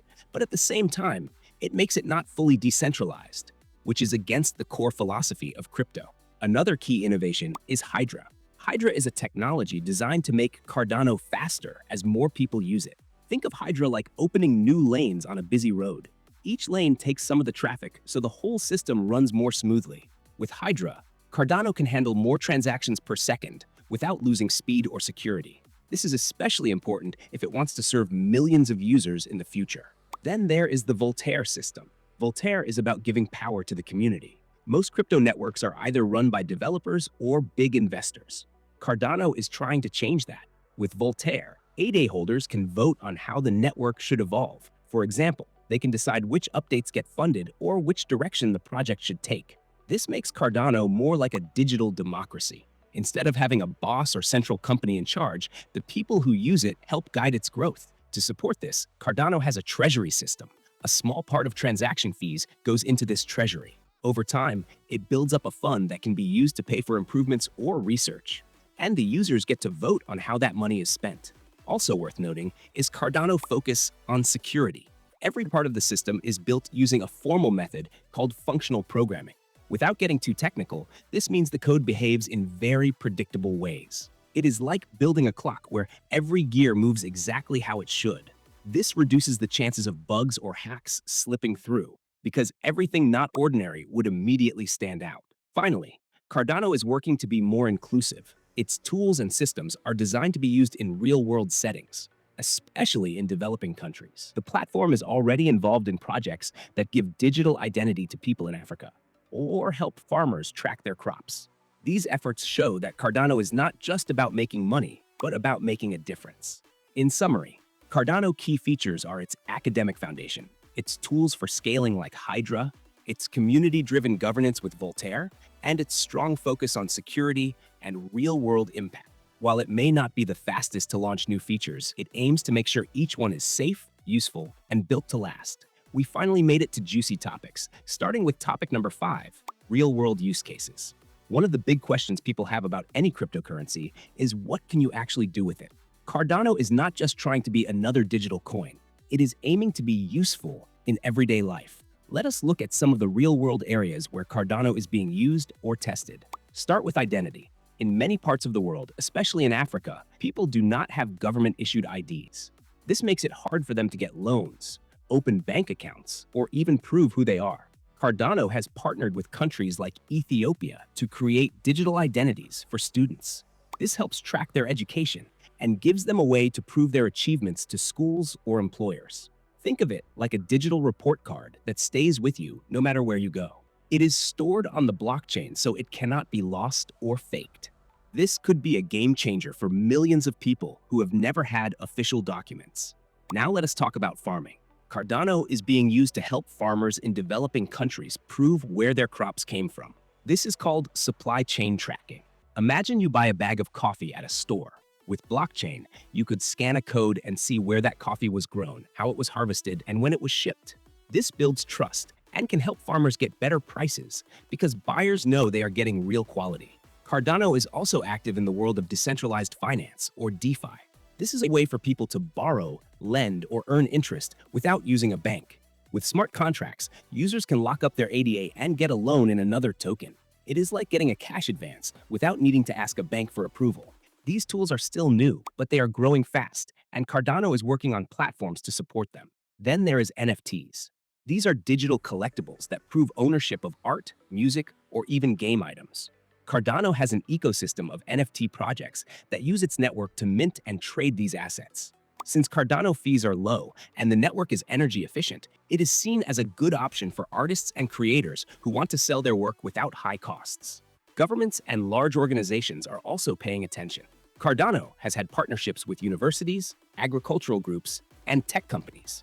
These partnerships are not just about testing ideas. They are about finding real uses for blockchain that can help people and businesses.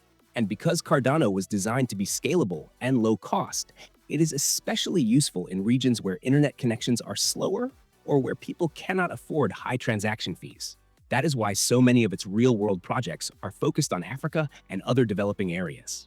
It is not just a theory. It is being tested in places that need it most. To sum it up, Cardano is being used for digital IDs, farming records, banking tools without banks, and digital art.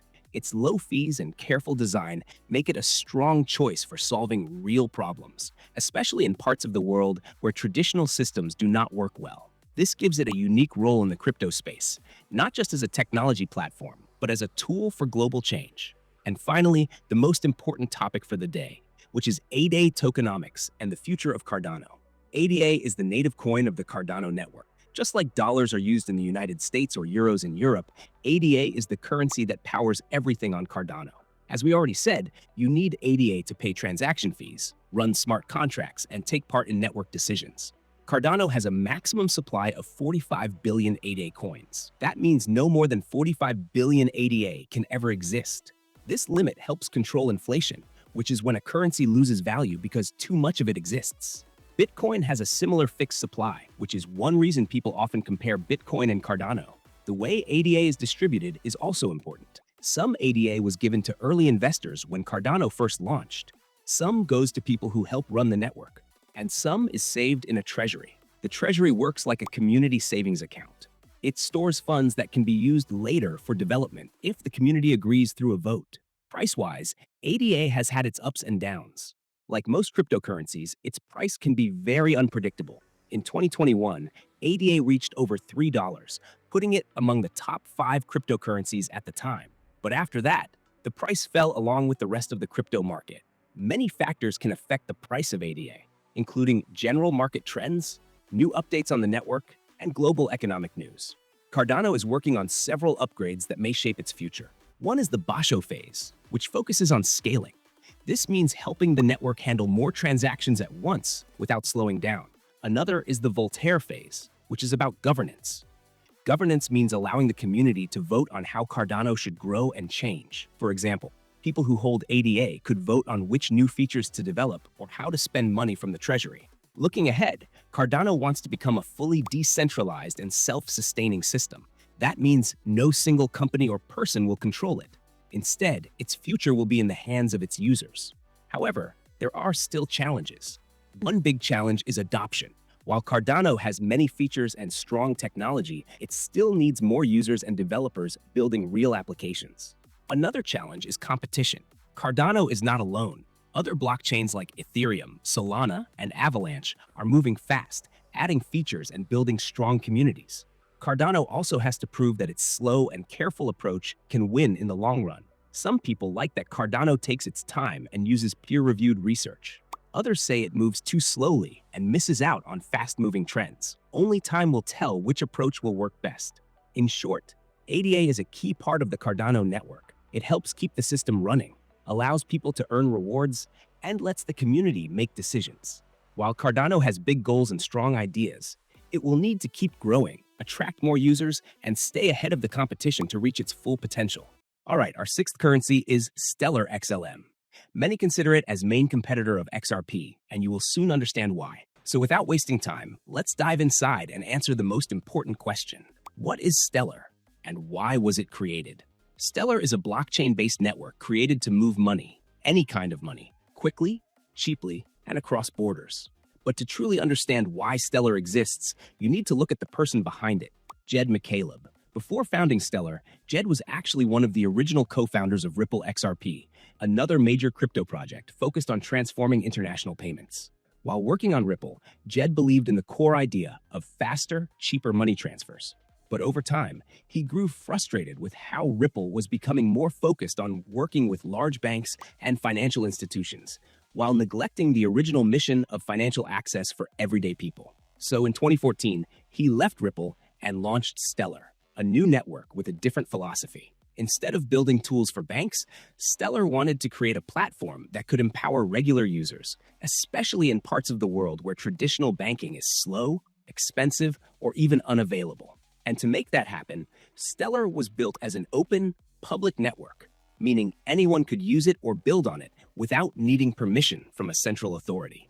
The goal was simple but powerful. Make it easy for people to send any currency, dollars, pesos, Bitcoin, you name it, to anyone, anywhere, in just a few seconds, and for a tiny fee. At the heart of this system is the Stellar blockchain, which keeps a global record of transactions and makes sure everything runs smoothly and securely. And unlike Bitcoin, which relies on energy-hungry mining, Stellar uses a unique and lightweight consensus system that makes it fast and efficient without needing tons of electricity. But we will explore this mechanism deeper in later topics. From the beginning, Stellar positioned itself as a bridge, not just between currencies, but between people and opportunity. Whether you're a worker sending money home to family, a small business accepting international payments, or a developer building new financial apps, Stellar was designed to make that process simple, affordable, and accessible to all. All right, now we know what Stellar is, but let's go ahead and see the way Stellar moves money without traditional banks,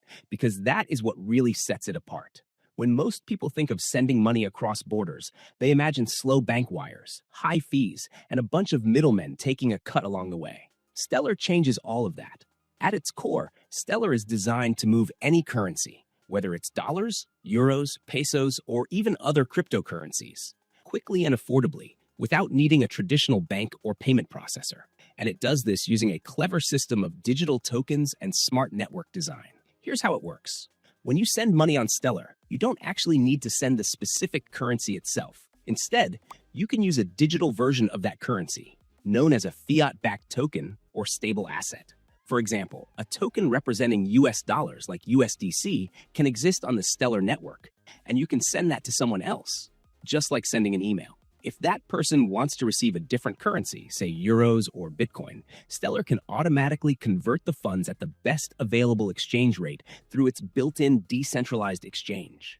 This makes currency swaps instant and seamless.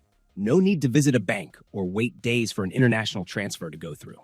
What powers this flexibility is a network of anchors, trusted financial partners who issue these digital assets and help bridge the gap between real-world money and the Stellar blockchain. These anchors could be payment companies or even mobile money providers, and they serve as on and off ramps for users.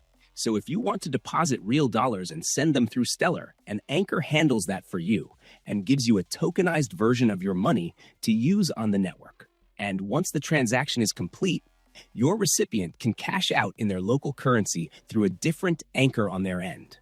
All of this happens in seconds, not days, and usually for a fraction of a penny in fees. This is why Stellar is such a powerful tool for remittances, cross-border commerce, and financial access in underbanked regions. It removes the friction and cost that traditional financial systems have struggled to eliminate. And you are about to see in this topic a small but important token, XLM, which plays a big role in making all of this possible. It is the core token behind the Stellar network.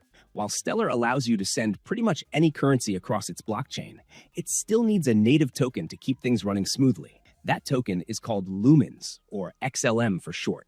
But what exactly does it do? And why is it necessary if you're mostly sending dollars, euros, or stablecoins? The answer comes down to two key roles: fees and bridging. First, let's talk about transaction fees. Every time someone sends a payment on Stellar, a tiny fee, often less than a fraction of a cent, is required, and it must be paid in XLM. These fees aren't meant to generate huge profits. They exist to prevent spam and abuse. If sending 1 million fake transactions costs nothing, anyone with internet connection could flood the network.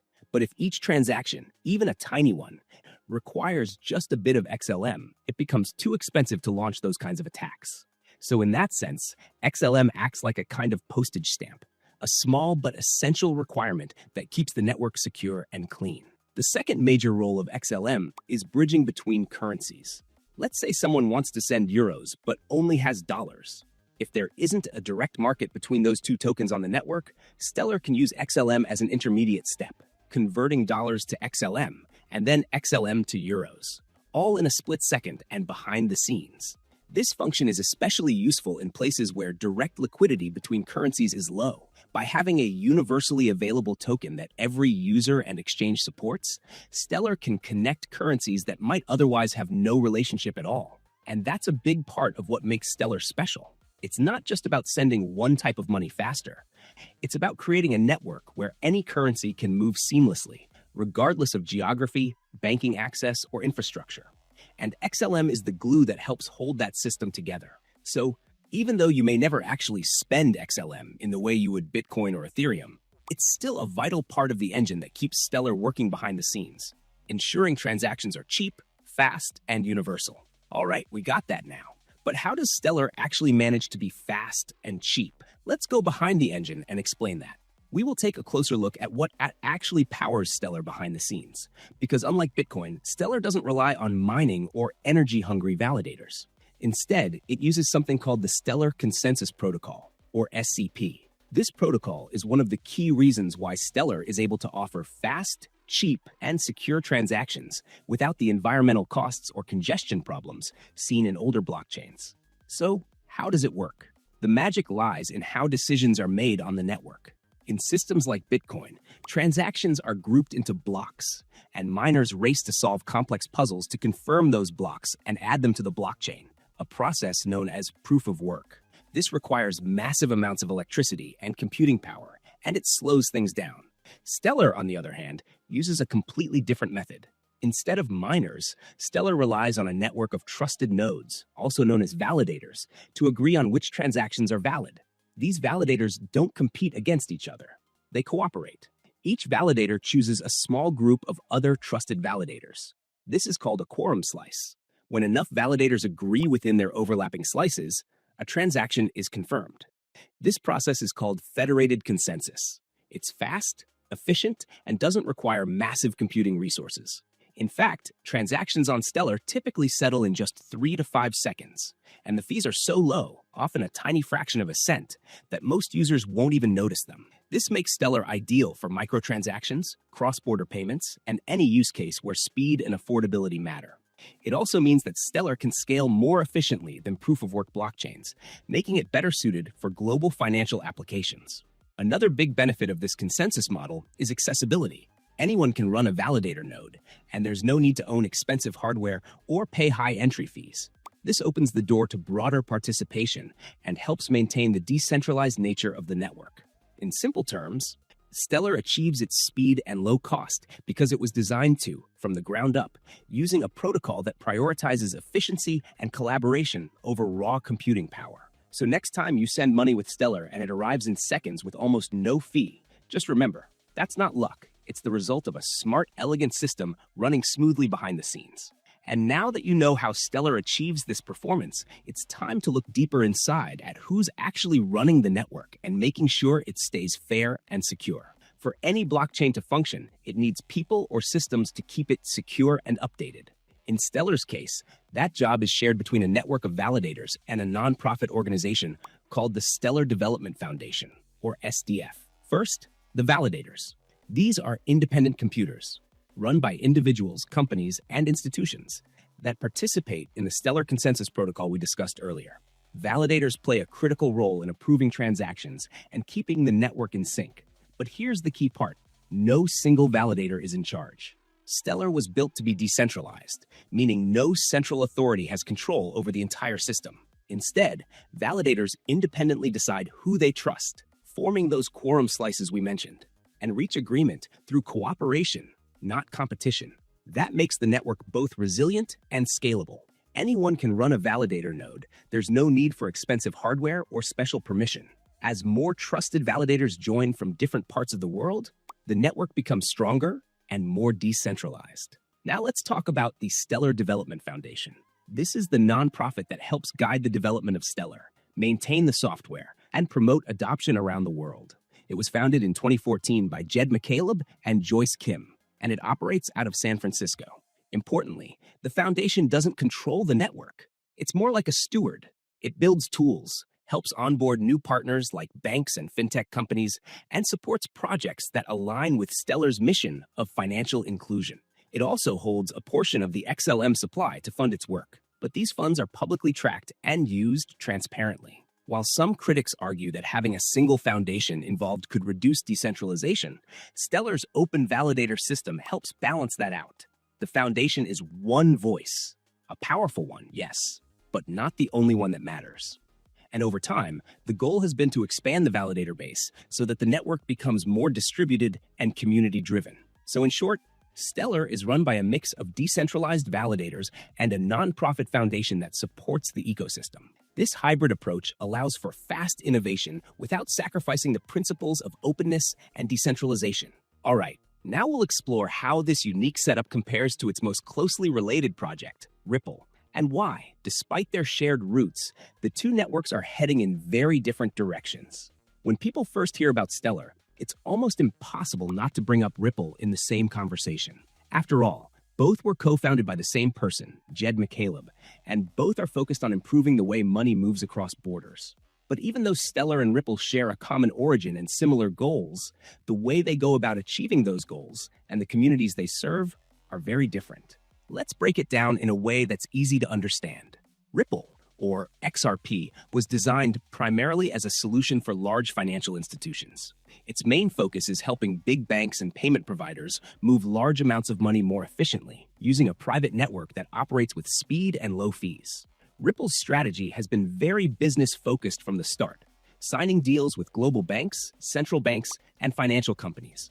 This makes XRP more like a behind-the-scenes tool used to improve traditional financial systems, not replace them. Now compare that to Stellar. From day one, Stellar positioned itself as a public, open network focused on inclusion, not just for banks, but for individuals. While Ripple is aiming to upgrade how banks operate, Stellar is trying to create a new system altogether, one where everyday people in underserved regions can access digital financial tools directly. That's why Stellar works with NGOs, mobile money platforms, and community-focused fintechs, not just institutions.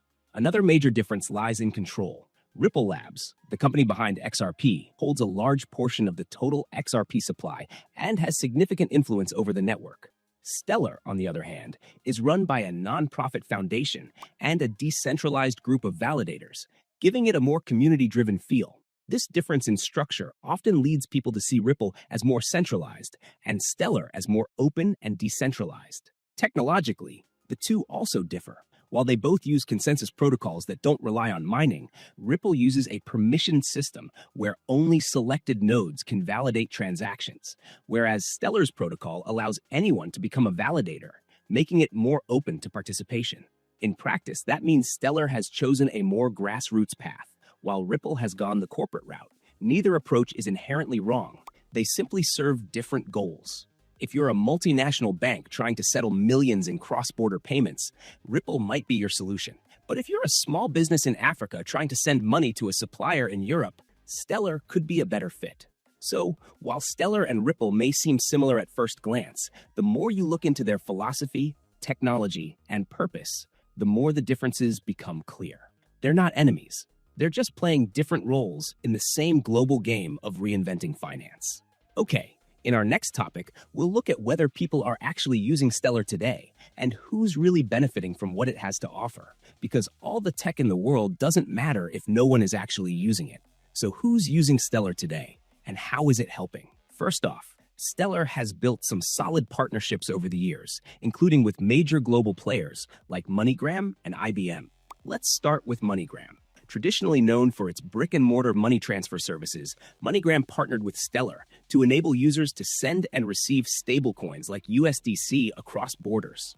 This integration means someone can walk into a local MoneyGram location, convert cash into digital dollars on Stellar, send it anywhere in seconds, and the recipient can withdraw it as cash again, all without needing a bank account. It's a big step toward bridging the gap between traditional finance and blockchain for everyday users. Then there's IBM, which used Stellar to power its WorldWire platform. This was an ambitious project aimed at enabling banks to settle international transactions in seconds using stablecoins and XLM. While IBM has since pulled back from WorldWire, the project demonstrated how powerful Stellar's infrastructure can be for large-scale finance. But beyond big names, Stellar also has a strong presence in emerging markets. In Africa, Southeast Asia, and Latin America, where banking infrastructure is limited, Stellar enables mobile money services, remittances, and micropayments that would be too costly or slow using traditional systems. For example, a worker in Kenya can send funds instantly to family in the Philippines, using Stellar's network and local anchors to handle the currency exchange on both ends. NGOs and charities have also found value in Stellar's low-cost infrastructure. Some humanitarian organizations use the network to distribute aid digitally, giving recipients direct access to funds without waiting for bank transfers or dealing with currency conversion issues.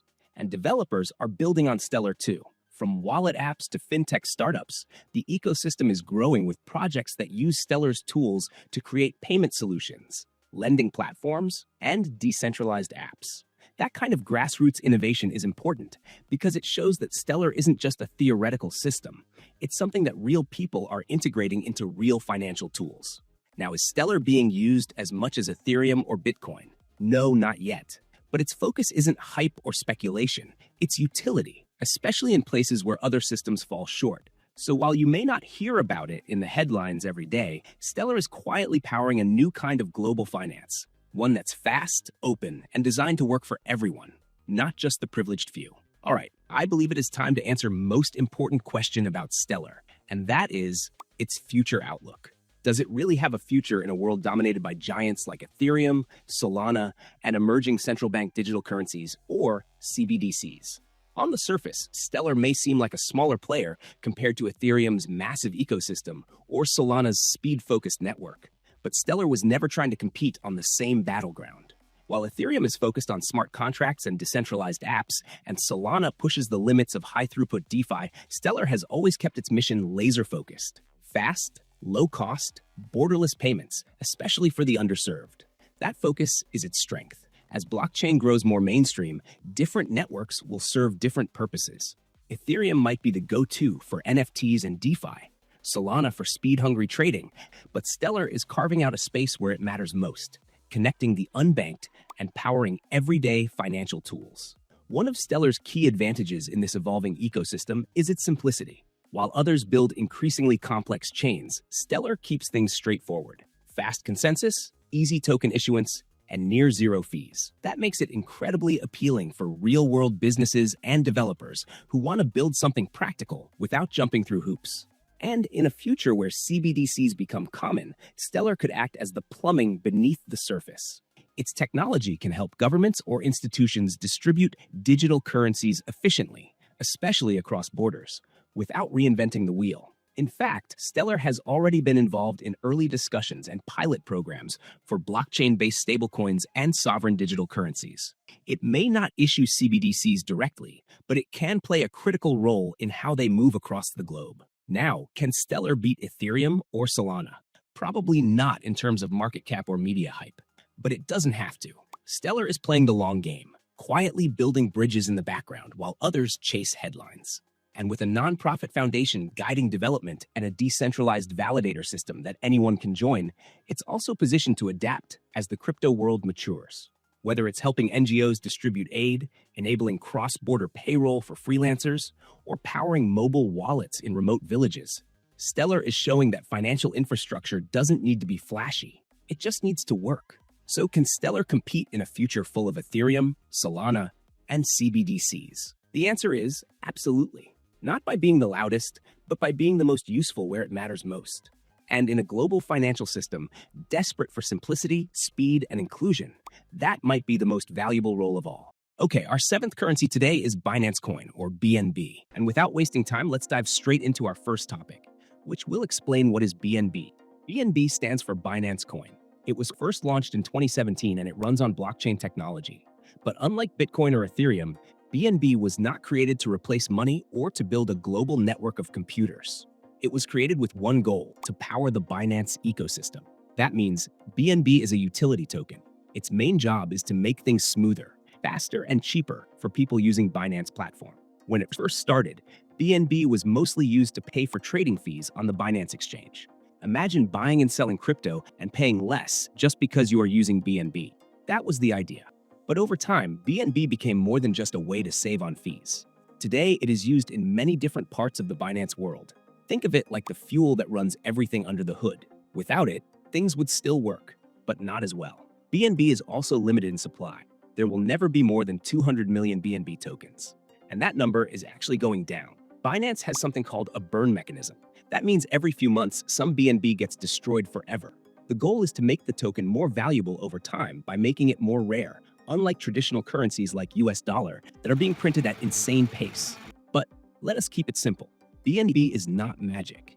It is a tool, a digital asset that gives power to people who use Binance. It helps with fees, rewards, and access to extra features. And because Binance is one of the biggest names in crypto, BNB has become one of the most popular tokens out there, currently sitting at number 5 spot out of all cryptocurrencies by market cap. So the next time you see the letters BNB, just remember, it is not just a coin. It is the backbone of everything Binance is building. And just like that, you know the basics. Now let's dive a bit deeper and explain what can you do with BNB coins. When you own BNB, you are not just holding a random crypto token. You are holding something that actually works inside the Binance platform. One of the most common things people use BNB for is paying trading fees. Every time you buy or sell crypto on Binance, you pay a small fee. But if you choose to pay that fee with BNB instead of another coin, you get a discount. This makes BNB very useful for anyone who trades often, because those small savings can add up quickly. But that is not all. BNB can also be used in something called Launchpad. That is a place where new crypto projects are introduced. And if you hold BNB, you can get early access to these projects before the rest of the world. It is a bit like getting early tickets to a big concert. You still take a risk, but the opportunity is there. BNB is also accepted in different services connected to Binance. For example, when people use Binance Earn, they can stake or lock their BNB and earn passive income. This is not magic money. It is more like interest for holding your coins in a special wallet for a period of time. And in some cases, BNB gives access to better terms or extra bonuses in those programs. Outside of Binance itself, there are also services that accept BNB as a form of payment. You can buy gift cards, pay for travel, or even shop online. It is not as widespread as traditional money yet, but the list of use cases is growing. So when someone asks what BNB is for, now you know. It is not just something you hold, it is something you can actually use. Whether you trade, earn, or explore new projects, BNB opens doors and gives you real benefits in the Binance ecosystem. All right, all of this sounds great, but what is the technology behind it? This question brings us to our third topic, which will explain blockchain BNB exists on. BNB runs on something called the BNB Smart Chain. It is a blockchain that was built to be fast, cheap, and reliable. Think of it like the engine that powers everything BNB does. It handles transactions, runs apps, and makes sure the system runs without delays. But how does it actually work? The BNB Smart Chain does not use proof of work like Bitcoin, and it does not use classic proof of stake like Ethereum either. Instead, it uses something called proof of stake authority. This system is built around a group of validators. Validators are special computers that process transactions and keep the network secure. To become a validator, you have to stake BNB. That means you lock up some of your tokens as a sign of trust. If you try to cheat, you lose your stake. This creates an incentive to play fair. There are a limited number of active validators at any time. They take turns confirming transactions and adding new blocks to the chain. Because there are fewer validators, and because the process is simpler than proof of work, the network is able to confirm transactions very quickly.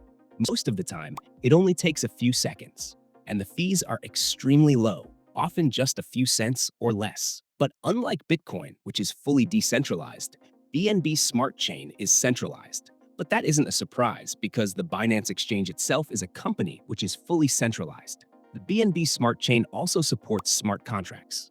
These are little programs that run automatically when certain things happen. You can use them to create new tokens, build apps, or set up rules for how money moves. Everything on the chain follows logic. No middlemen, no delays. This concept was taken from father of smart contract technology, which is Ethereum. And if you want to learn about it, here's a video on my channel that breaks it down from scratch. I will leave a link down in description so you can check it after you finish this one. Getting back to BNB. So to sum it up, when you send BNB, trade tokens, or use apps in this ecosystem, you are relying on this fast and secure blockchain. It runs on staked BNB and is kept alive by validators working around the clock. That is what makes BNB Smart Chain powerful. It is not just a network. It is a living system built for speed, fairness, and real-world use. Okay, now you know about BNB more than 90% of people, but let's make that number higher by diving even deeper and explain transaction fees on BNB Smart Chain. Whenever you do anything on a blockchain, you pay a fee. It is like paying a small toll to use the road. On BNB Smart Chain, that fee is called gas. It is the cost you pay for the network to process and confirm your transaction. Without gas, the blockchain would have no way to run. It is what keeps everything moving. But here is the good news. Gas fees on BNB Smart Chain are really low. Most transactions cost just a few cents, even when the network is busy. That is one of the reasons why so many people and developers choose to use BNB Smart Chain instead of other blockchains. It is fast and it is cheap. The fee you pay is calculated based on two things. First, how much work your transaction requires. A simple transfer costs less, but a more complex smart contract might need more power. Second, how busy the network is at that moment. If everyone is using it at once, prices can go up a little. But even then, they stay much lower compared to older blockchains like Ethereum. All of these fees are paid using BNB. So if you want to use the BNB Smart Chain, you need to keep a little bit of BNB in your wallet. Just like you need fuel in your car, you need BNB to move anything on the chain. It is the lifeblood of the system. And here is something else to keep in mind. These fees do not go to Binance as a company. They go to the validators who keep the network running. This is how they get rewarded for doing the hard work of securing the blockchain. So next time you send a token, mint an NFT, or interact with an app, remember, that tiny fee you pay is not a bug. It is the feature that keeps everything honest, fast, and alive. All right, you get what BNB is? You even know mechanics and technology behind it. Now let's compare BNB to father of crypto, which is Bitcoin, and explain the difference. At first glance, BNB and Bitcoin might seem similar. They are both digital currencies. They both use blockchain technology, and you can trade both on crypto exchanges. But when you look under the surface, they are built for completely different reasons. Bitcoin was created in 2009 with one big goal: to become digital money that does not rely on banks, governments, or any central authority. It is slow, on purpose, and it is hard-coded to be secure and decentralized. Every transaction takes time, and the supply is fixed at 21 million coins. No more will ever be created. That is why people call it digital gold. It is meant to store value, not run apps or power platforms. BNB is different. It was not made to replace money. It was made to fuel an entire ecosystem. It is the utility token behind Binance, the largest crypto exchange in the world. Instead of just being money, BNB gives you benefits. It lowers your trading fees, lets you access services, and runs on a blockchain built for apps and speed. Another big difference is how the two networks work. Bitcoin runs on proof of work. That means thousands of miners around the world compete to solve puzzles and confirm transactions. This takes time and energy. On the other hand, BNB Smart Chain uses proof of staked authority. That means a smaller number of validators take turns confirming transactions based on how much BNB they stake and their reputation. It is much faster and uses less energy, but it is also more centralized. You can think of Bitcoin as a vault and BNB as an engine. One is built for security and storing value. The other is built for speed and utility inside a growing crypto platform. So even though both are important in the world of crypto, they do completely different jobs. Bitcoin is the foundation. BNB is the toolbox. All right, we crossed half of today's video. Let me congratulate you and encourage you to stay until the end. In world of cryptocurrencies, education is #1 factor for success.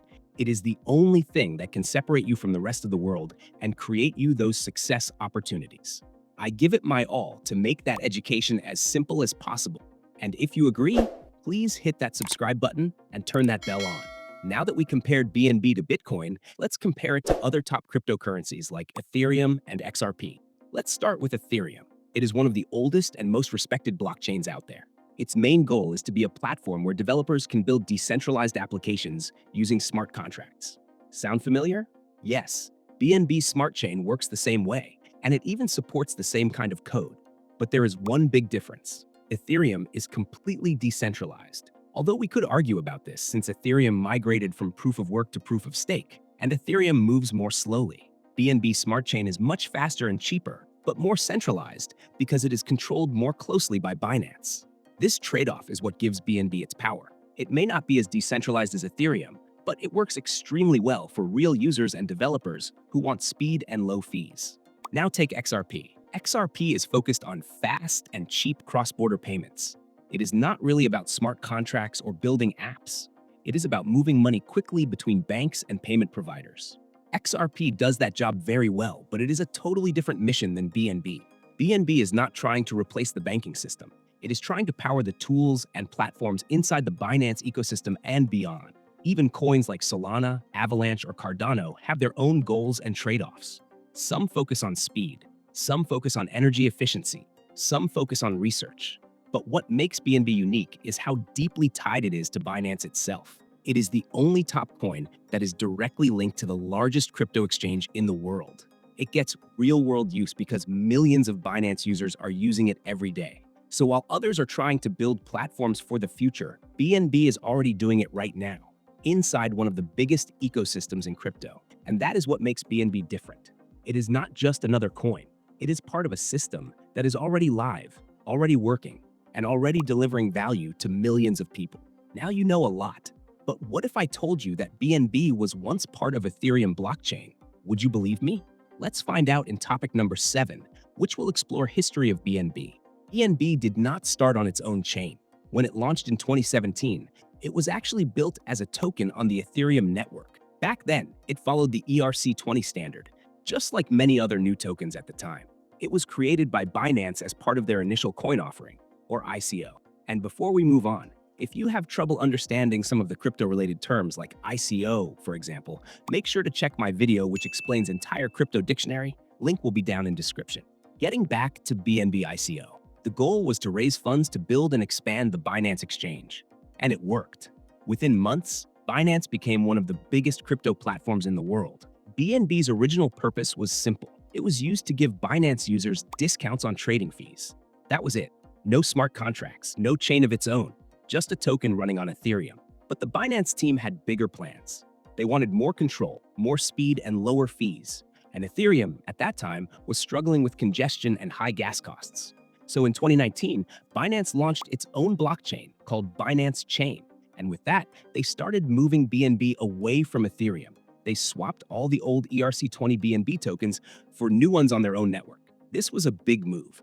It turned BNB from just a token into something much bigger. Soon after, Binance built a second layer to their system called Binance Smart Chain. This new chain added smart contract support and let developers build apps just like they could on Ethereum. Today, we know that network as the BNB Smart Chain, and it is where BNB now lives, works, and powers an entire ecosystem.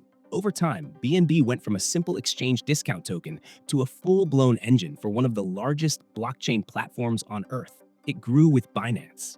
It evolved with the market, and it became one of the top cryptocurrencies in the world. So yes, BNB was once just a token on Ethereum, but now it is the foundation of something much bigger, a blockchain, an ecosystem, and a key part of the future of crypto. And all of this sounds nice, but like everything in life, BNB also has its challenges and struggles. So let's explore them.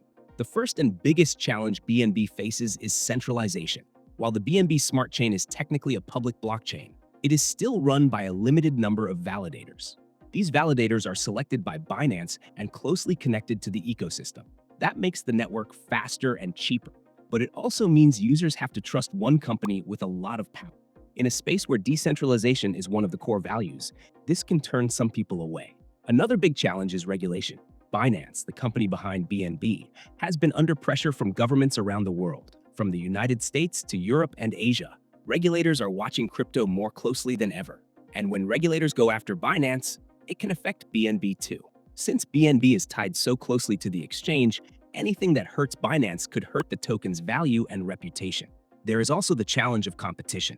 Blockchains like Ethereum, Solana, Avalanche, and others are all improving. They are getting faster, cheaper, and more scalable.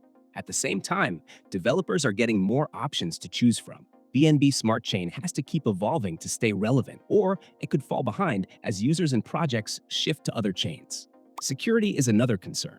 BNB Chain has seen some major exploits in the past. In 2022, there was a bridge hack that drained hundreds of millions of dollars. While the network responded quickly, events like this still shake trust. In crypto, one security flaw can do long-term damage if not handled properly. And finally, there's the burn mechanism. While reducing the supply is designed to support long-term value, it can also create pressure. If BNB price drops and burn amounts shrink, people start to question how effective the system really is. So even though BNB is strong and successful, it still has to fight on many fronts. Centralization, regulation, security, and competition are all serious issues that need constant attention. BNB has done a lot, but to stay on top, it has to keep proving itself every step of the way. And our final topic for today is none other than future of BNB. Now, nobody can predict the future of any crypto with 100% certainty. But what we can do is look at the trends, the facts, and where BNB is headed if it continues to grow the way it has. First, Binance is not slowing down.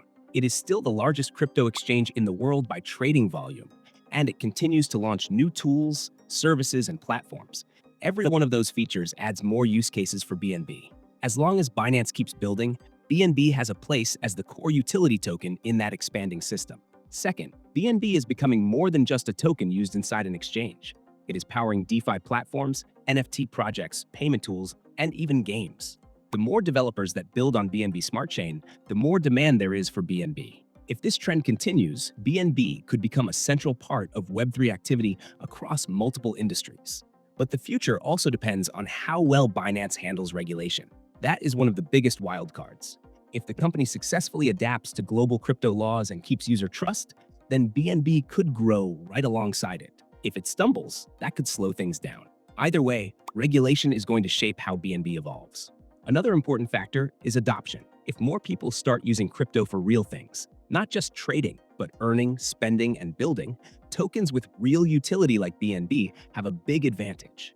And because BNB already has millions of users and real-world use cases, it is ahead of many competitors. Finally, there's innovation. Binance is known for moving fast and experimenting with new ideas. Whether it is launching new sidechains, integrating with artificial intelligence, or creating new financial tools, BNB will likely be a part of it. The question is not whether BNB will be around. The question is how big its role will be in shaping what comes next. So where is BNB going? That depends on adoption, regulation, and how well Binance adapts to change.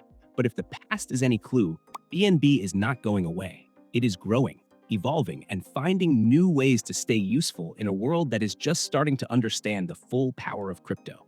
All right, next on the line is number one stablecoin in entire world, or better known as Tether USDT. And we will divide it in 9 key topics, starting with very first one, which will explain what is Tether.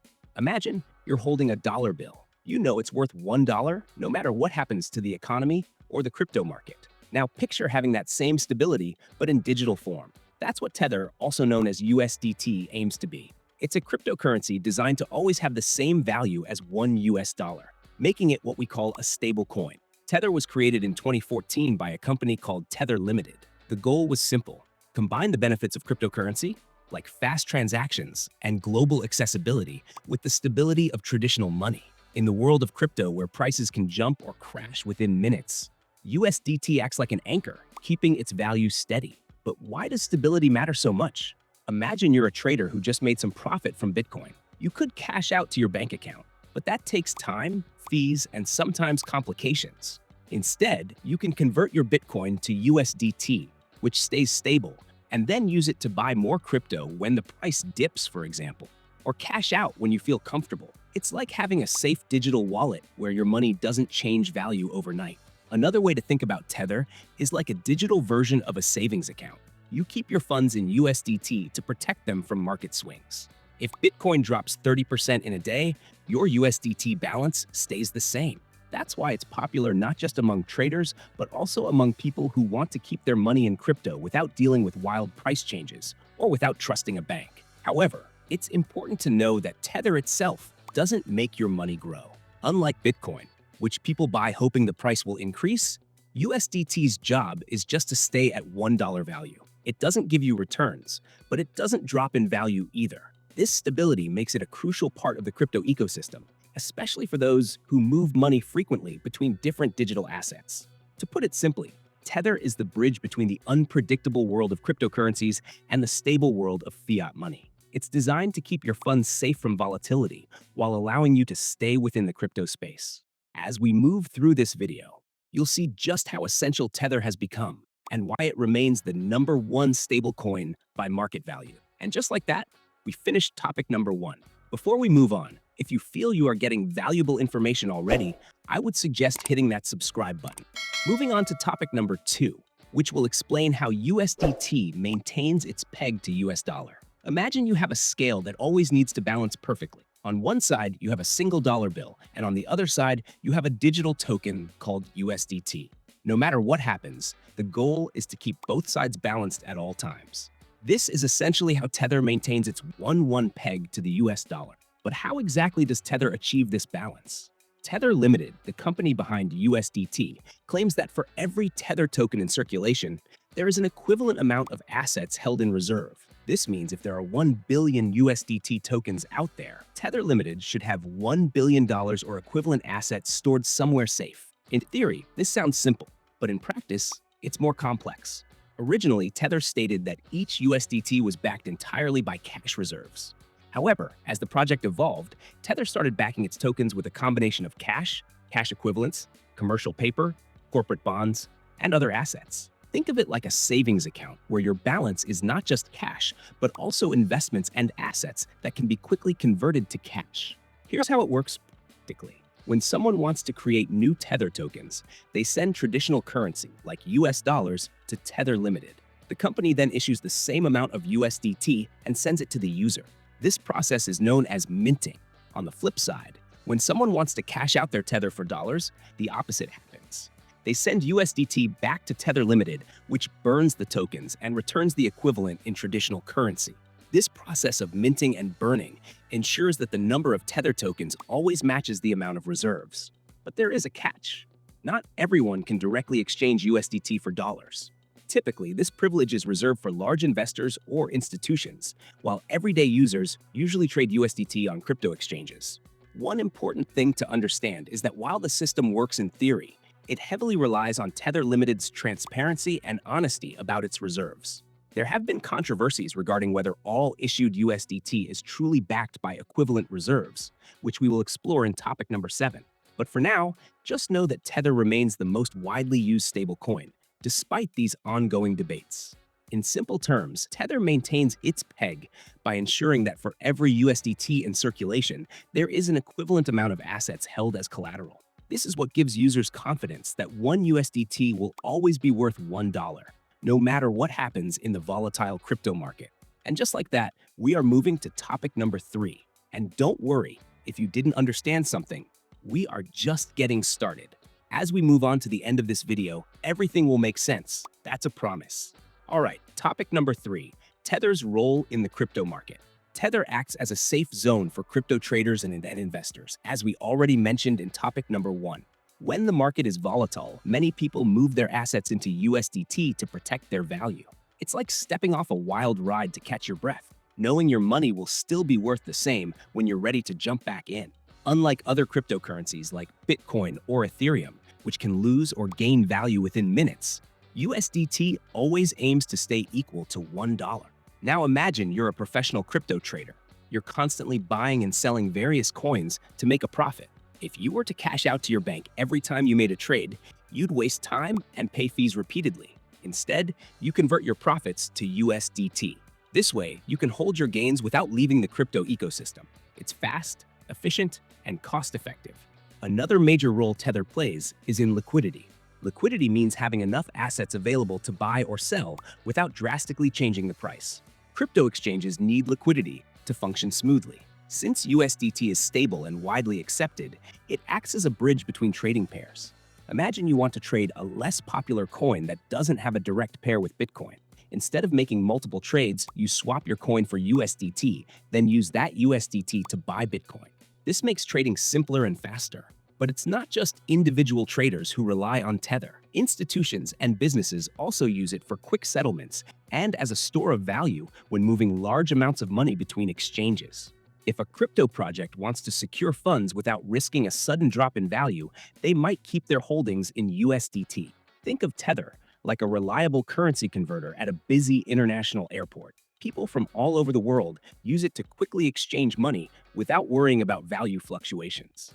It's not just about holding value. It's about making transactions smoother and more predictable. Despite its importance, some critics argue that the dominance of Tether in the crypto market could be risky, especially if there's ever a loss of confidence in its $1 peg.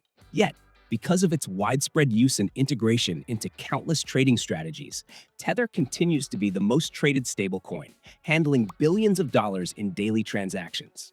To sum up, Tether's role in the crypto market is crucial. It acts as a safe haven during market volatility, a bridge for trading pairs, and a liquidity provider on major exchanges.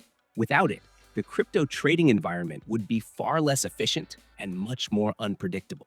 Let me congratulate you for making it this far. Now we will dive in more juicy topics, starting with number 4, which will explain how Tether is issued and redeemed. But before we dive in, let me know in the comment section how you like the video so far. Okay, getting back to topic 4. Imagine you're at a place where traditional money is printed. You hand over a specific amount of gold, and in exchange, you receive paper notes that represent that value. Tether works in a similar way, but instead of gold or cash, you're dealing with digital assets. The process of issuing Tether, also known as minting, starts when a user or institution sends traditional currency, like US dollars, to Tether Limited. In return, Tether Limited issues an equivalent amount of USDT. For example, if someone deposits $1 million, Tether Limited mints 1 million USDT and credits it to the user's account. This process ensures that the number of USDT tokens in circulation always matches the value of the reserves held by the company. But what happens when someone wants to exchange their USDT back into dollars? This is where the redemption process comes in. The user sends their USDT back to Tether Limited. The company then burns or permanently destroys the return tokens and releases the equivalent amount of dollars to the user. It's like returning your paper notes to the cash printing place and receiving the gold back. The burning process ensures that the total supply of USDT decreases as it is cashed out, keeping the system balanced. One thing to note is that not everyone can directly interact with Tether Limited to mint or redeem USDT, as we already said. Typically, this privilege is reserved for large institutional clients or significant holders. Everyday users usually exchange USDT through crypto exchanges rather than directly with the company. This is why you see a lot of Tether trading on platforms like Binance or Coinbase, for example. Now, you might wonder why the average trader doesn't directly mint or redeem USDT. The reason is simple. It requires significant amounts of money and compliance with strict verification processes. For most users, buying or selling USDT on an exchange is much faster and more practical. Let's take a simple example. Imagine you are a crypto exchange and your customers want to trade a lot of Bitcoin for USDT. You don't have enough USDT in your reserves, so you approach Tether Limited and deposit a large amount of dollars. Tether then issues new USDT, which you distribute to your customers. This way, liquidity is maintained and trading can continue smoothly. It's important to know that this minting and burning process is what keeps the peg stable. If Tether kept issuing tokens without having equivalent reserves, it would risk breaking the $1-to-$1 value. This is why transparency about reserves is crucial, even though it has been a point of controversy in the past. To put it simply, Tether is issued when dollars flow in and redeemed when dollars flow out. The balance between minting and burning ensures that each USDT is always backed by a corresponding dollar or asset of equal value. This way, users can trust that their digital dollars will always be worth one real dollar. All right, we have come to topic number 5. And believe me, after this one, you will understand more than 90% of people that are involved in crypto, because we are about to explore all blockchain networks that support Tether. Trust me, this topic is super important for your crypto education. Okay, imagine you're carrying cash, but instead of putting it all in one wallet, you spread it across several wallets to make sure it's always accessible, no matter where you go. That's how Tether operates in the crypto space, spreading its digital dollars across multiple blockchains to increase flexibility and reach. Tether was originally issued on the Bitcoin blockchain through a protocol called OmniLayer. This made Bitcoin the first home for USDT. But as the crypto world expanded and new blockchains emerged, Tether adapted to keep up. Today, you can find USDT on a wide range of blockchain networks, each offering unique advantages. Let's explore those networks. Ethereum quickly became one of the most popular networks for Tether, especially with its ability to support smart contracts and decentralized applications. And if you don't know these terms, I would suggest watching my video which explains Ethereum from scratch. After you finish this one, I will leave a link down in description. On Ethereum, Tether exists as an ERC20 token, and ERC20 is just a term for token standard on Ethereum blockchain. which is nothing more than a set of rules and functions that Ethereum-based tokens must adhere to in order to exist on its network. Don't let unknown terms scare you. This means it can be easily integrated into decentralized finance protocols and traded on decentralized exchanges. Imagine having a digital dollar that not only works for transactions, but can also be used in lending, staking, or yield farming. That's why Ethereum's version of USDT became so widely used. But as Ethereum faced congestion and high fees, other blockchains began to emerge as faster and cheaper alternatives. One of the most prominent is Tron. On the Tron network, Tether exists as a TRC20 token, and once again, TRC20 stands for token standard. Same as ERC20, but this time on Tron network, you get the point now. And I believe I deserve that one like from you. USDT on Tron is known for ultra-low transaction fees and quick transfers, making it popular for users who need to move funds frequently without incurring hefty costs. Another notable network that supports Tether is Binance Smart Chain, or BSC. As a BA20 token on BSC, USDT benefits from faster transactions and lower fees compared to Ethereum. This makes it particularly useful on platforms where traders need quick execution without paying high transaction fees. You can also find Tether on other blockchains like Solana, Algorand, and even Layer 2 solutions like Arbitrum. The idea is simple. By existing on multiple blockchains, Tether becomes more versatile. Users can choose the network that best fits their needs, whether it's speed, cost, or integration with specific applications. This multi-network presence is crucial because it allows Tether to stay relevant regardless of how the crypto space evolves. If one blockchain becomes too congested or expensive, users can easily switch to a more efficient network without losing access to their stable coins. To put it simply, Tether's presence on multiple blockchains makes it more resilient and accessible. It's like being able to use your money in any country without worrying about which currency they accept. This flexibility is one of the key reasons why USDT remains the most widely used stablecoin in the crypto ecosystem. And just like that, we came to topic number 6, use cases of Tether. And things are getting more spicy after we finish this one. So let's jump straight into it. We already talked about Tether's consistent value and its core purpose of being a shelter of stability in crypto space. But Tether's role goes beyond just being a shelter. It's also widely used for everyday transactions, especially in places where access to traditional banking is limited or unreliable. Imagine you're in a country where inflation is making local currency worthless. Instead of holding cash that loses value, people can use USDT to maintain purchasing power. It's a practical solution for those looking to protect their savings from economic instability. Then there's the world of crypto trading. Tether is often used as a trading pair on exchanges. Instead of trading Bitcoin directly for another volatile asset, traders use USDT as a middle ground. This makes it easier to calculate profits and losses since USDT always equals $1. Think of it as a measuring stick that doesn't change size no matter what's happening in the market. Another significant use is in DeFi, or decentralized finance. On platforms like Compound, for example, users can lend or borrow Tether just like they would with traditional currencies in a bank. Lending your USDT earns you interest, while borrowing allows you to access funds without selling your other crypto assets. It's like putting your money to work while still keeping it secure. Remittances are another practical application. Imagine working abroad and sending money back home. Traditional remittance services can charge high fees and take days to process. Using Tether, you can transfer funds almost instantly and at a fraction of the cost. It's a game changer for people supporting families in countries where banking systems are slow or expensive. Tether also plays a crucial role in cross-border business transactions. Companies that operate globally often use USDT to make payments to partners and suppliers. This way, they avoid the hassle of currency conversion and reduce the risk of exchange rate fluctuations. It's like paying in a universal currency that everyone understands and accepts. All right, now you know about Tether, more than 95% of people that are involved with crypto, but let's make that number closer to 99% by diving in controversies surrounding USDT. Imagine you're at a grand casino where everyone is betting big, and the chips seem endless. But suddenly, someone questions whether the casino actually has enough cash to back all the chips in play. That's the kind of suspicion that has surrounded Tether for years. Despite being the most widely used stablecoin, Tether has faced significant controversy, mainly around one issue: its reserves. The most critical question is whether Tether Limited actually holds enough assets to back every USDT in circulation.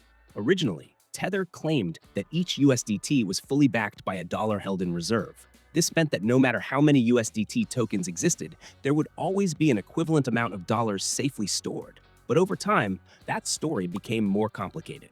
In 2019, Tether Limited revealed that not all USDT tokens were backed purely by cash. Instead, the reserves also included commercial paper, loans, and other assets. Imagine thinking your savings are all in cash, only to find out they're partially tied up in corporate IOUs and other investments. This revelation shook the crypto community and raised doubts about whether Tether could truly guarantee its one-to-one peg during a financial crisis. Things escalated when regulators stepped in. In 2021, Tether and its sister company Bitfinex reached a settlement with the New York Attorney General. The allegations were serious. Tether had allegedly misrepresented the reserves backing its stable coins. As part of the settlement, Tether agreed to pay an $18.5 million fine and provide regular reports about its reserves. While Tether did not admit wrongdoing, the case fueled ongoing skepticism. Another point of criticism is how Tether is used within the crypto ecosystem. Because USDT is so widely traded, some speculate that it might be used to artificially inflate the price of other cryptocurrencies. Think of it like a market where counterfeit chips are being used to boost the value of the game. If Tether's reserves don't truly back the tokens, this could have serious consequences for the entire crypto market, creating unnatural inflation that can disrupt everything. Adding to the controversy, Tether's auditing practices have been a constant point of debate.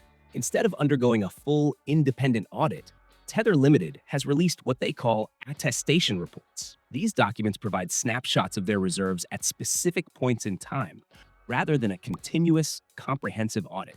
Critics argue that without a thorough and ongoing audit from a reputable third party, it's impossible to be completely sure that every USDT is backed as promised. Regulatory pressure remains a looming threat. Governments around the world are increasingly scrutinizing stable coins, and Tether is often at the center of the conversation. Some regulators worry that a sudden loss of confidence in Tether could trigger a massive sell-off, not just in USDT, but across the entire crypto market. This fear stems from Tether's enormous daily trading volume and its integration into many trading pairs on major exchanges. Despite these controversies, Tether continues to be the most traded stable coin, processing billions of dollars in transactions every day. Supporters argue that Tether's utility and longevity prove its reliability, while critics insist that the lack of transparency leaves too many unanswered questions. All right, we are almost at the finish line. Topic number 8 will explain risks and limitations of using USDT. One of the primary risks with Tether is its reliance on maintaining a 1-1 peg to the US dollar. As we discussed earlier, this peg is based on the reserves held by Tether Limited. If those reserves are ever questioned or proven insufficient, the value of USDT could quickly drop. Imagine holding a dollar bill that suddenly loses half its value because the bank backing it ran out of money. That's the kind of risk that makes some investors nervous. Another major risk is regulatory pressure. Governments and financial authorities around the world are increasingly scrutinizing stable coins, with Tether often in the spotlight. Some regulators argue that stable coins could pose a systemic risk to the financial system if they're not properly backed. If tighter regulations were enforced, Tether might face restrictions, fines, or even bans in certain jurisdictions. Imagine a popular restaurant suddenly facing health inspections that could shut it down overnight. That's how regulatory threats hang over Tether. There's also the issue of liquidity risk. While Tether is highly liquid on most major exchanges, there's no guarantee that this will always be the case. If a major exchange were to delist USDT or a large number of users lost confidence, liquidity could dry up quickly. In such a scenario, selling large amounts of Tether without significant price slippage might become difficult. Another challenge is blockchain compatibility. While Tether is available on multiple blockchains, each network has its own risks and costs. For instance, using USDT on Ethereum can lead to high transaction fees during network congestion. On the other hand, faster networks like Tron might face centralization concerns. This variability can impact how easily you move your USDT between platforms, potentially locking you into a network where costs suddenly spike. Market sentiment is another unpredictable factor. Even a rumor about Tether losing its peg can cause a sudden rush to sell, leading to temporary price dips. These scares have happened in the past, where USDT briefly traded below $1 during panic sell-offs. Although it recovered quickly, the mere possibility of losing value contradicts the core idea of being a stable coin. Lastly, Using Tether in decentralized finance also carries its own risks. Since DeFi protocols are built on smart contracts, bugs or exploits could potentially affect your funds, including USDT held within these platforms. If a lending protocol gets hacked, your Tether stored within it could be lost, even if Tether itself remains stable. To sum up, while Tether is widely used and highly convenient, it's not without risks. The biggest concerns revolve around maintaining the 1-1 peg, the lack of full audits, regulatory challenges, liquidity risks, and vulnerabilities within DeFi applications. And now you understand why educating yourself is the #1 most important thing in the world of cryptocurrencies. The more you know, the better action you can generate to keep your funds safe. And our final topic for today is discussing potential future of USDT. Tether has maintained its position as the top stablecoin for years, but staying there will require adapting to new challenges. One of the biggest factors shaping its future is regulation. Governments around the world are increasingly focusing on stable coins. As regulators push for more transparency and tighter control, Tether will need to adapt its practices, particularly regarding how it reports its reserves. Another critical factor is competition. More stable coins are entering the market, and some are gaining ground by offering greater transparency or more advanced features. For example, USDC and BUSD are becoming popular among users who value regulated and audited stablecoins. If Tether doesn't address its own transparency issues, it might lose market share to these newer, more transparent options. Then there's the matter of blockchain evolution. As new and faster blockchains emerge, Tether will need to maintain its multi-network presence to stay relevant. Imagine a bus service that must constantly update its routes to keep up with a city's growth. If Tether fails to integrate with popular new networks, users might migrate to other stable coins that are more versatile. Another area of growth could be the increasing integration of Tether into traditional finance. Some financial institutions are exploring how stablecoins can be used for instant settlements and cross-border payments. If Tether successfully navigates regulatory hurdles, it could become more than just a crypto trading tool, evolving into a mainstream financial instrument. However, this would require stronger regulatory compliance and partnerships with traditional banks, which might fundamentally change how Tether operates. Furthermore, Tether's role in decentralized finance could expand. As DeFi matures, stablecoins will continue to be essential as collateral for loans and liquidity in automated market makers. However, Tether will need to ensure that its integration into DeFi remains secure, as vulnerabilities in DeFi platforms could indirectly affect Tether's reputation. Finally, the rise of central bank digital currencies, or CBDCs, could also impact Tether. If governments start issuing their own digital dollars or euros, Tether could face competition from official government-backed stable coins. The key will be maintaining Tether's unique advantage of being blockchain agnostic and globally accessible, while also addressing the security and transparency concerns that CBDCs naturally sidestep. To put it simply, the future of Tether is about balancing between regulatory compliance, maintaining user trust, staying competitive, and expanding its use cases. If Tether manages to address its long-standing controversies and adapt to new market demands, it could remain the dominant stablecoin. But the road ahead is filled with challenges, and how Tether navigates these will determine whether it continues to thrive or gets overtaken by emerging alternatives. Next up is yet another stablecoin, main competitor of Tether, and that is none other than USDC. We will divide explanation in 9 key topics, starting with very first one, which will briefly explain what is USDC. Imagine you're holding a dollar bill. You know it's worth $1, no matter what happens in the economy. Now picture having that same stability in digital form. That's what USDC, or USD coin, represents. It's a type of cryptocurrency known as a stable coin, designed to maintain a value equal to $1 at all times. In the world of cryptocurrencies, prices can fluctuate wildly. For instance, Bitcoin and Ethereum can rise or fall significantly within hours.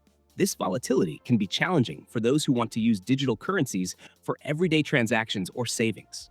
USDC addresses this issue by providing a stable digital asset that mirrors the value of the US dollar.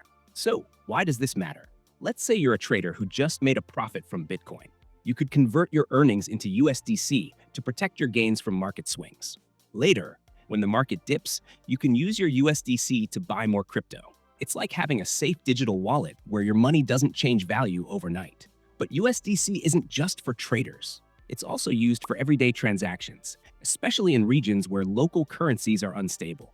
People can use USDC to send money across borders, make purchases, or even save, all without the need for traditional banks. Its stability and reliability have made it a popular choice for many looking to navigate the digital economy safely. In essence, USDC bridges the gap between traditional finance and the digital world. It offers the benefits of cryptocurrency, like fast transactions and global reach, while maintaining the trust and stability of the US dollar. As we continue, you'll see how USDC plays a crucial role in the broader financial ecosystem. And just like that, in a matter of few minutes, you already know what USDC is. And if you like the value you're getting, please make sure to like and subscribe, and I promise you won't regret it by the end of today's video. All right, let's dive in topic number 2, which will explain who created USDC. To understand who created USDC, we need to look at the collaboration between two significant players in the cryptocurrency industry. In 2018, two companies came together to launch USDC, Circle and Coinbase.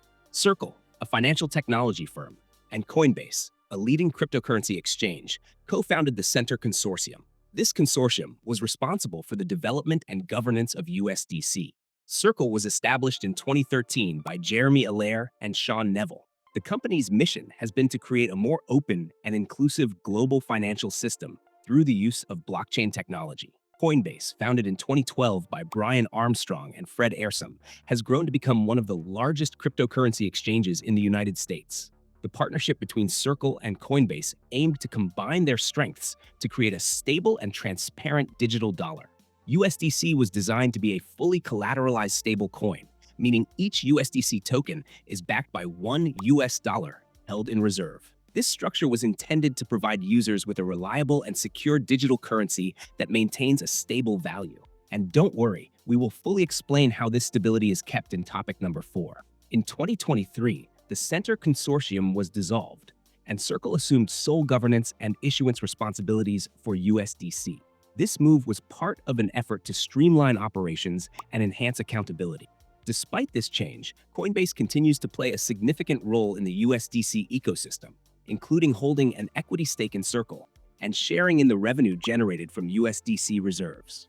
The collaboration between Circle and Coinbase in creating USDC represents a significant step in bridging traditional finance and the emerging digital economy. Their combined efforts have contributed to the widespread adoption and trust in USDC as a stable digital currency. Before we move on, we must say that USDC is a cryptocurrency. And what better way to explain that than by comparing it to Bitcoin and Ethereum? Imagine you are standing in a market where prices of everything around you keep jumping every few seconds. That is what Bitcoin and Ethereum feel like. One day you have enough to buy a new phone. Next day your money is down by 20%. And while this volatility is what gives people the chance to make profits, it is also what makes these coins risky for saving or spending in day-to-day life. Bitcoin is often called digital gold. It is limited in supply and it is decentralized, which means nobody controls it. Its value is mostly based on what people are willing to pay for it. That is why it moves up and down so much. Ethereum is a bit different. It is not just a coin, it is a full platform where developers build smart contracts and apps.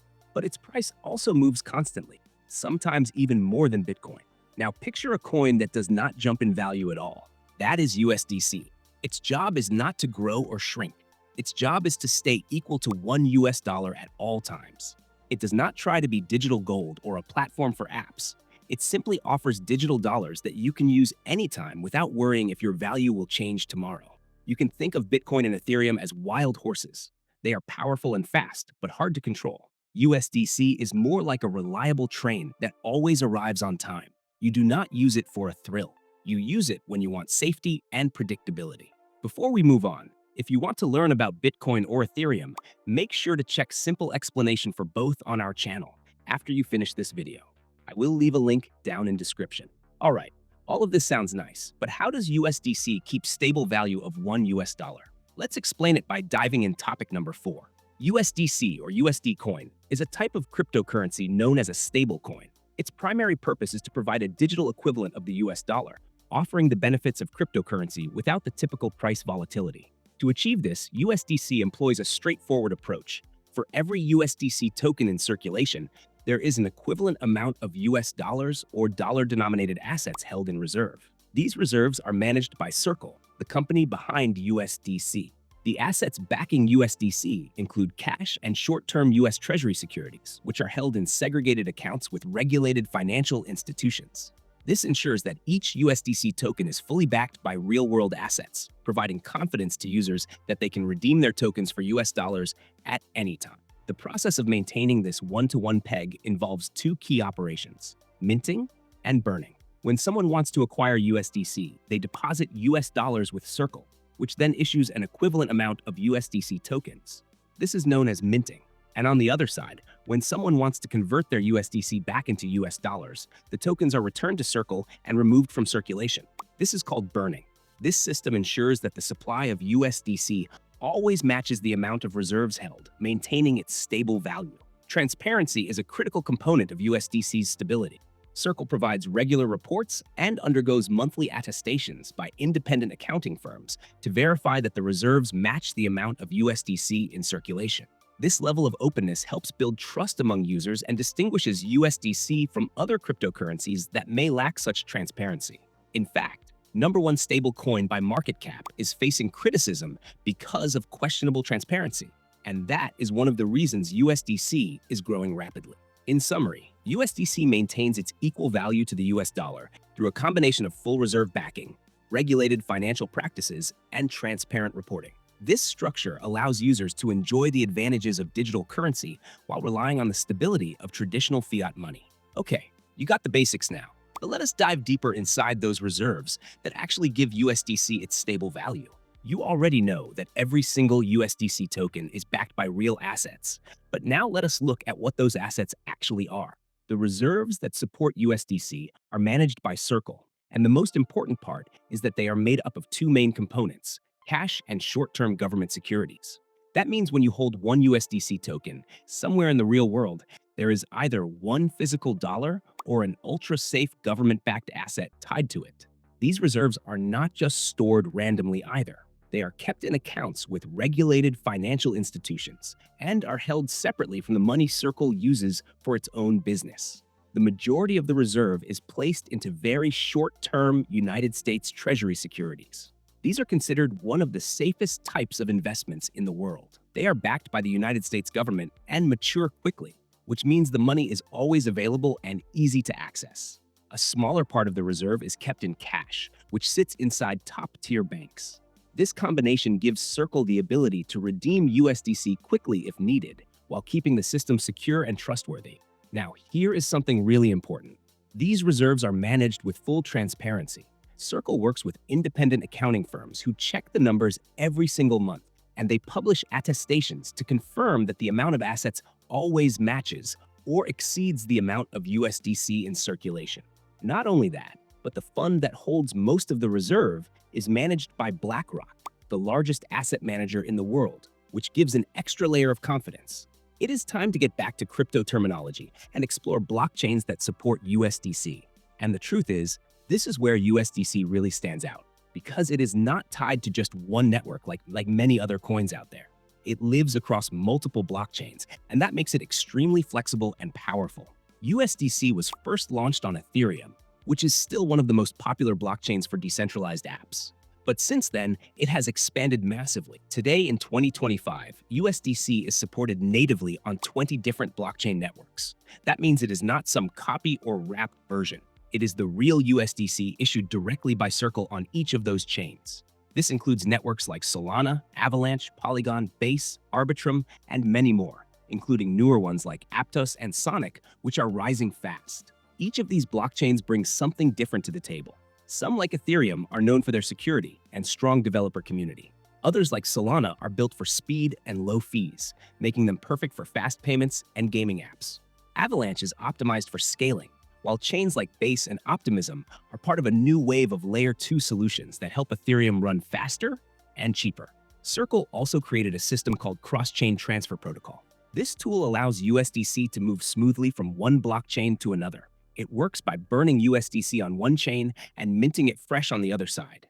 That way, you are never stuck with fake wrapped versions. You always hold the original USDC, just on the chain you want. This multi-chain approach makes USDC incredibly versatile. It gives developers more options. It gives users more freedom. and it allows the digital dollar to travel across the decentralized internet with no borders. So no matter which blockchain you like best, chances are USDC is already there, ready to be used in your wallet, your app, or your smart contract. Now let's explore a topic which everyone wants to know. Is USDC safe to use? When it comes to digital currencies, safety is a top concern. Let's explore the factors that contribute to its security and reliability. But first, let's briefly remember what we learned by now. USDC, or USD coin, is known for its strong commitment to transparency and regulatory compliance. Issued by Circle, a regulated financial technology company, USDC is designed to maintain a stable value pegged to the US dollar. This stability is achieved through full backing by cash and short-term US government securities, ensuring that each USDC token is redeemable for $1. To reinforce trust, Circle provides regular attestations of USDC's reserves. These attestations are conducted monthly by independent accounting firms, verifying that the reserves match or exceed the amount of USDC in circulation. This level of transparency is a key differentiator for USDC, especially when compared to other stable coins that may lack such rigorous oversight. Regulatory compliance is another cornerstone of USDC's safety. Circle collaborates with regulators and adheres to financial laws in various jurisdictions, including the United States. This proactive approach to regulation helps ensure that USDC operates within legal frameworks, providing users with an added layer of security. However, it's important to acknowledge that no financial asset is without risk. For instance, in March 2023, USDC temporarily lost its peg to the US dollar due to the collapse of Silicon Valley Bank, where a portion of its reserves was held. Despite this, USDC quickly regained its peg, demonstrating resilience in the face of financial disruptions. Additionally, USDC is not entirely decentralized. Circle has the authority to freeze USDC tokens in compliance with legal requirements. While this feature enhances regulatory compliance, it may raise concerns for users who prioritize complete decentralization and autonomy in their digital assets. In summary, USDC is considered one of the safer stablecoins available, thanks to its transparent reserve practices, regular audits, and adherence to regulatory standards. While it has experienced challenges, such as the temporary depegging incident, its overall structure and governance contribute to its reputation as a reliable digital asset. Alright, but as everything in this world, there are always risks. Same applies to USDC, so let's explain them in topic number 8. While USDC is designed to maintain a stable value and has established itself as a reliable stable coin, it's important to understand that it carries certain risks and limitations. One notable risk is the potential for depegging. Although USDC aims to maintain a one-to-one peg with the US dollar, extreme market conditions can cause it to deviate from this value.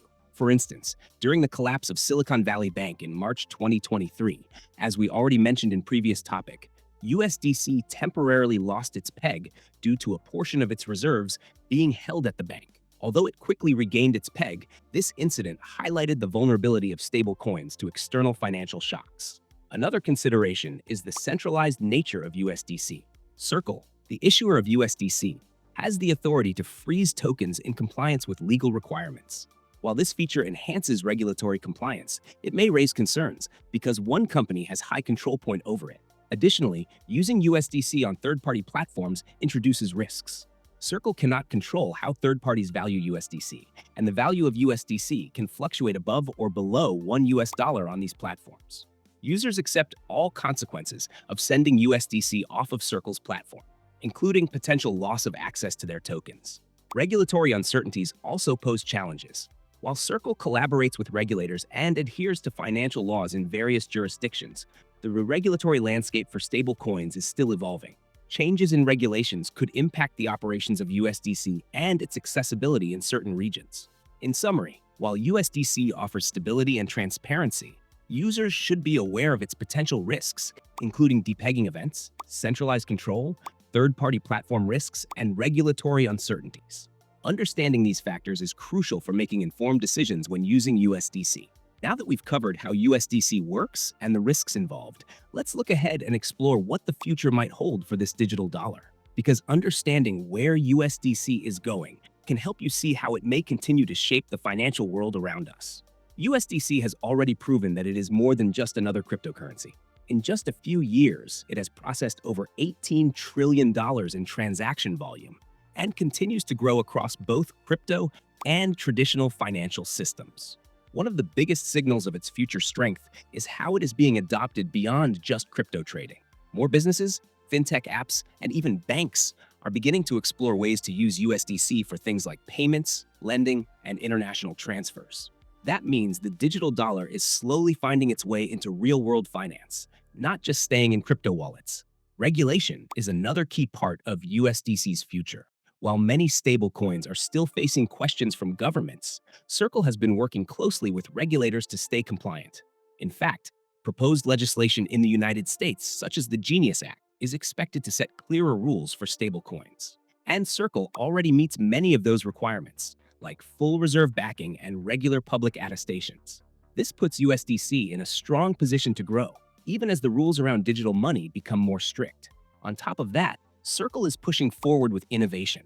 They recently launched a global payments network built around USDC, aiming to help businesses move money instantly across borders without relying on slow traditional banks. This shows that the team behind USDC is not just focused on stability, but also on making the currency more useful and accessible in everyday life. Of course, the future will also come with competition and challenges. Other stable coins, including ones issued by governments or major banks, are being developed rapidly. But USDC has a big head start and continues to expand across multiple blockchains and into new markets. As more users demand fast, transparent, and reliable digital money, USDC is likely to remain one of the most trusted options. So while nobody can predict the future perfectly, the direction is clear. USDC is not standing still. It's evolving, growing, and preparing to be a permanent bridge between the old world of finance and the new digital economy. And our 10th and final currency for today is king of all meme coins, Dogecoin. You will be able to understand everything about it, including Elon Musk's involvement with it, if you stay until the end. So without wasting any more time, let's dive inside topic number 1 and explain what is Dogecoin and why was it even created. If you've never heard of Dogecoin before, the name might sound strange. And that's not an accident. Dogecoin started as a joke, but what began as internet humor quickly turned into one of the most recognizable cryptocurrencies in the world. And despite being created as a parody, it managed to grow into a multi-billion-dollar digital asset. And as we already mentioned during introduction, it once reached the 3rd highest market cap in all of crypto. To understand how that happened, we need to go back to 2013, when Dogecoin was first born. At that time, Bitcoin had been around for a few years and was starting to make headlines. But most people didn't really understand it. Cryptocurrency was still seen as something complicated, technical, and even shady. The space was filled with serious discussions about finance, code, and mining. That's where two people, Billy Marcus, a software engineer from the United States, and Jackson Palmer, a marketing professional from Australia, decided to take a different approach. They thought the world of crypto needed something more lighthearted and fun. So they created Dogecoin. Instead of trying to compete with Bitcoin, they made Dogecoin as a parody, a joke about how easy it was to create a cryptocurrency. But here's the twist. Even though it started as a joke, Dogecoin actually worked. It had its own blockchain, its own code base, originally based on Litecoin, and its own digital coin. You could send it to other people, use it for online payments, early crypto-friendly ecosystems, or just hold it in a wallet like any other crypto. In other words, Dogecoin was real. The name Dogecoin was inspired by a popular internet meme at the time, which featured a picture of a Shiba Inu dog with funny, broken English captions written in colorful text. That meme was everywhere online in 2013, and it gave Dogecoin its playful image. But more important than the meme was the attitude behind the project. It wasn't trying to revolutionize finance.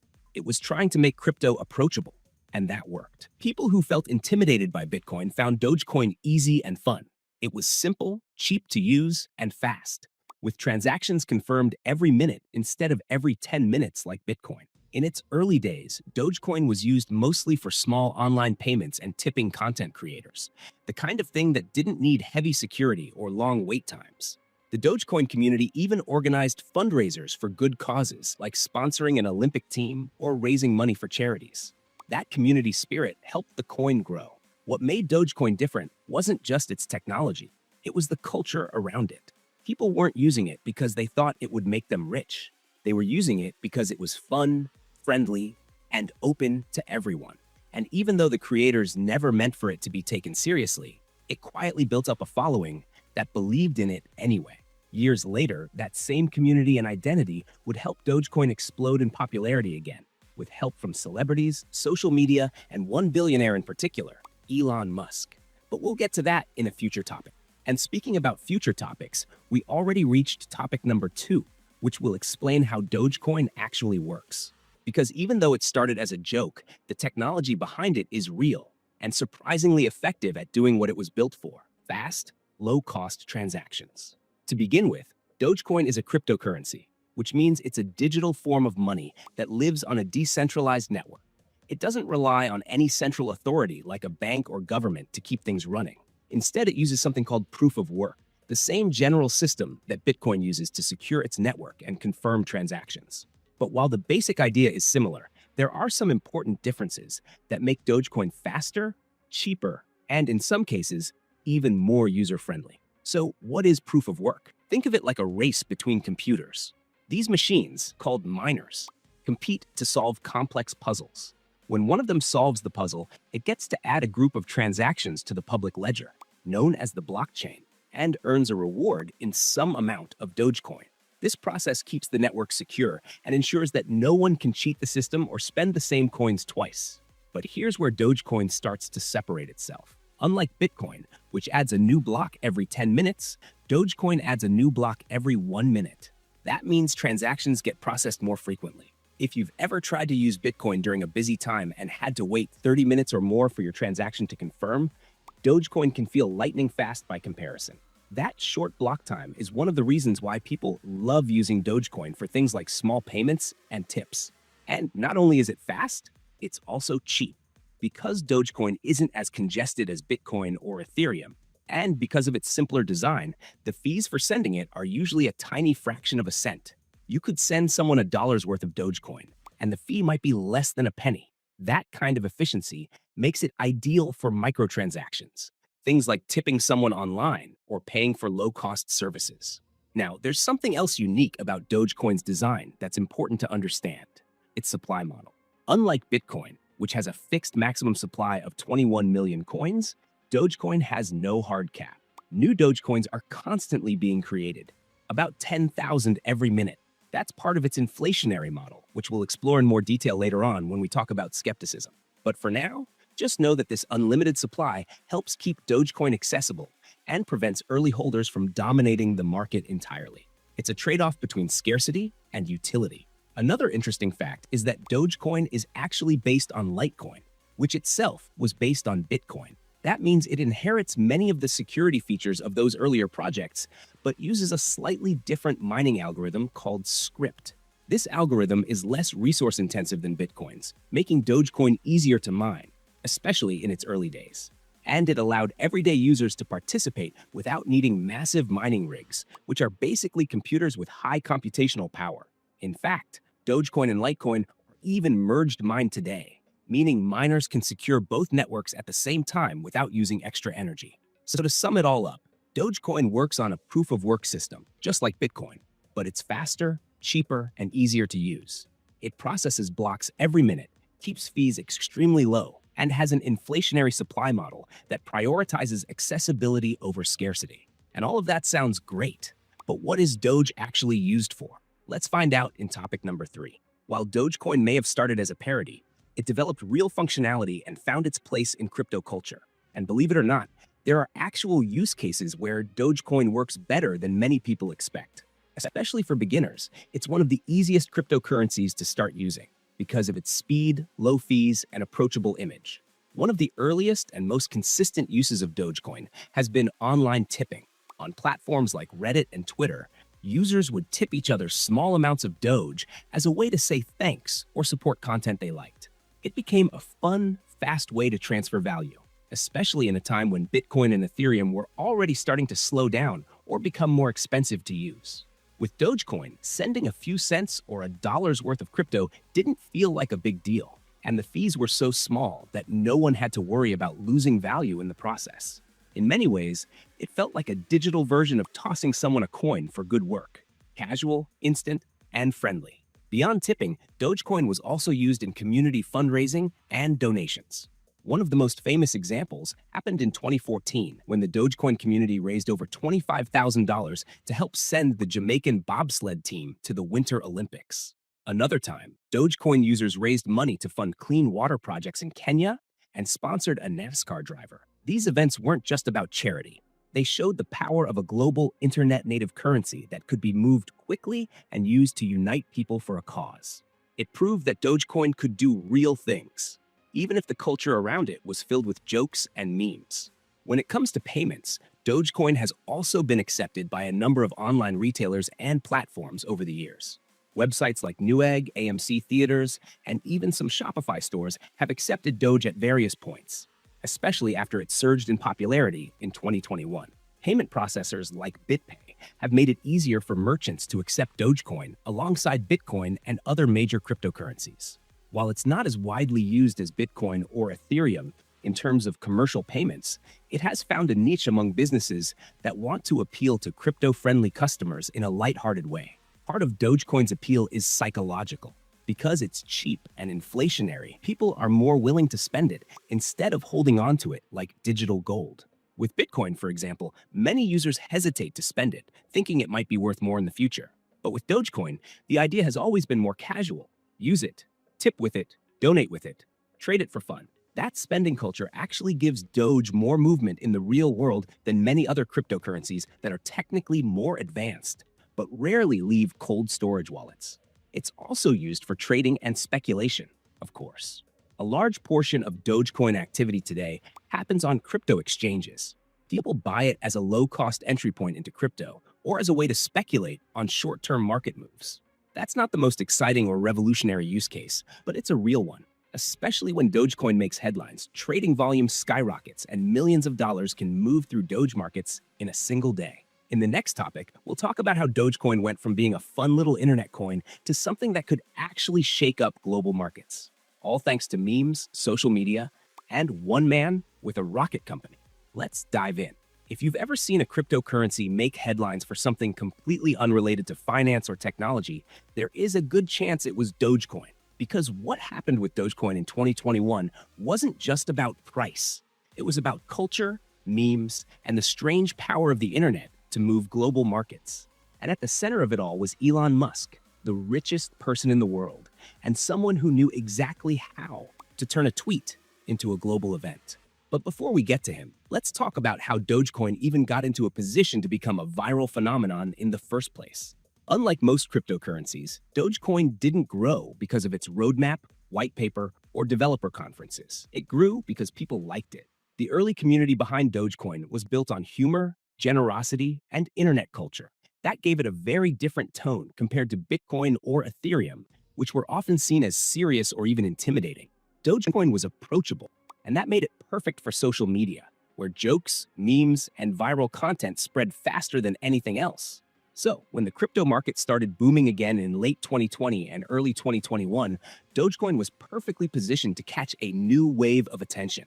What started as inside jokes on Reddit and Twitter turned into massive movements. People made TikToks predicting Dogecoin would hit $1.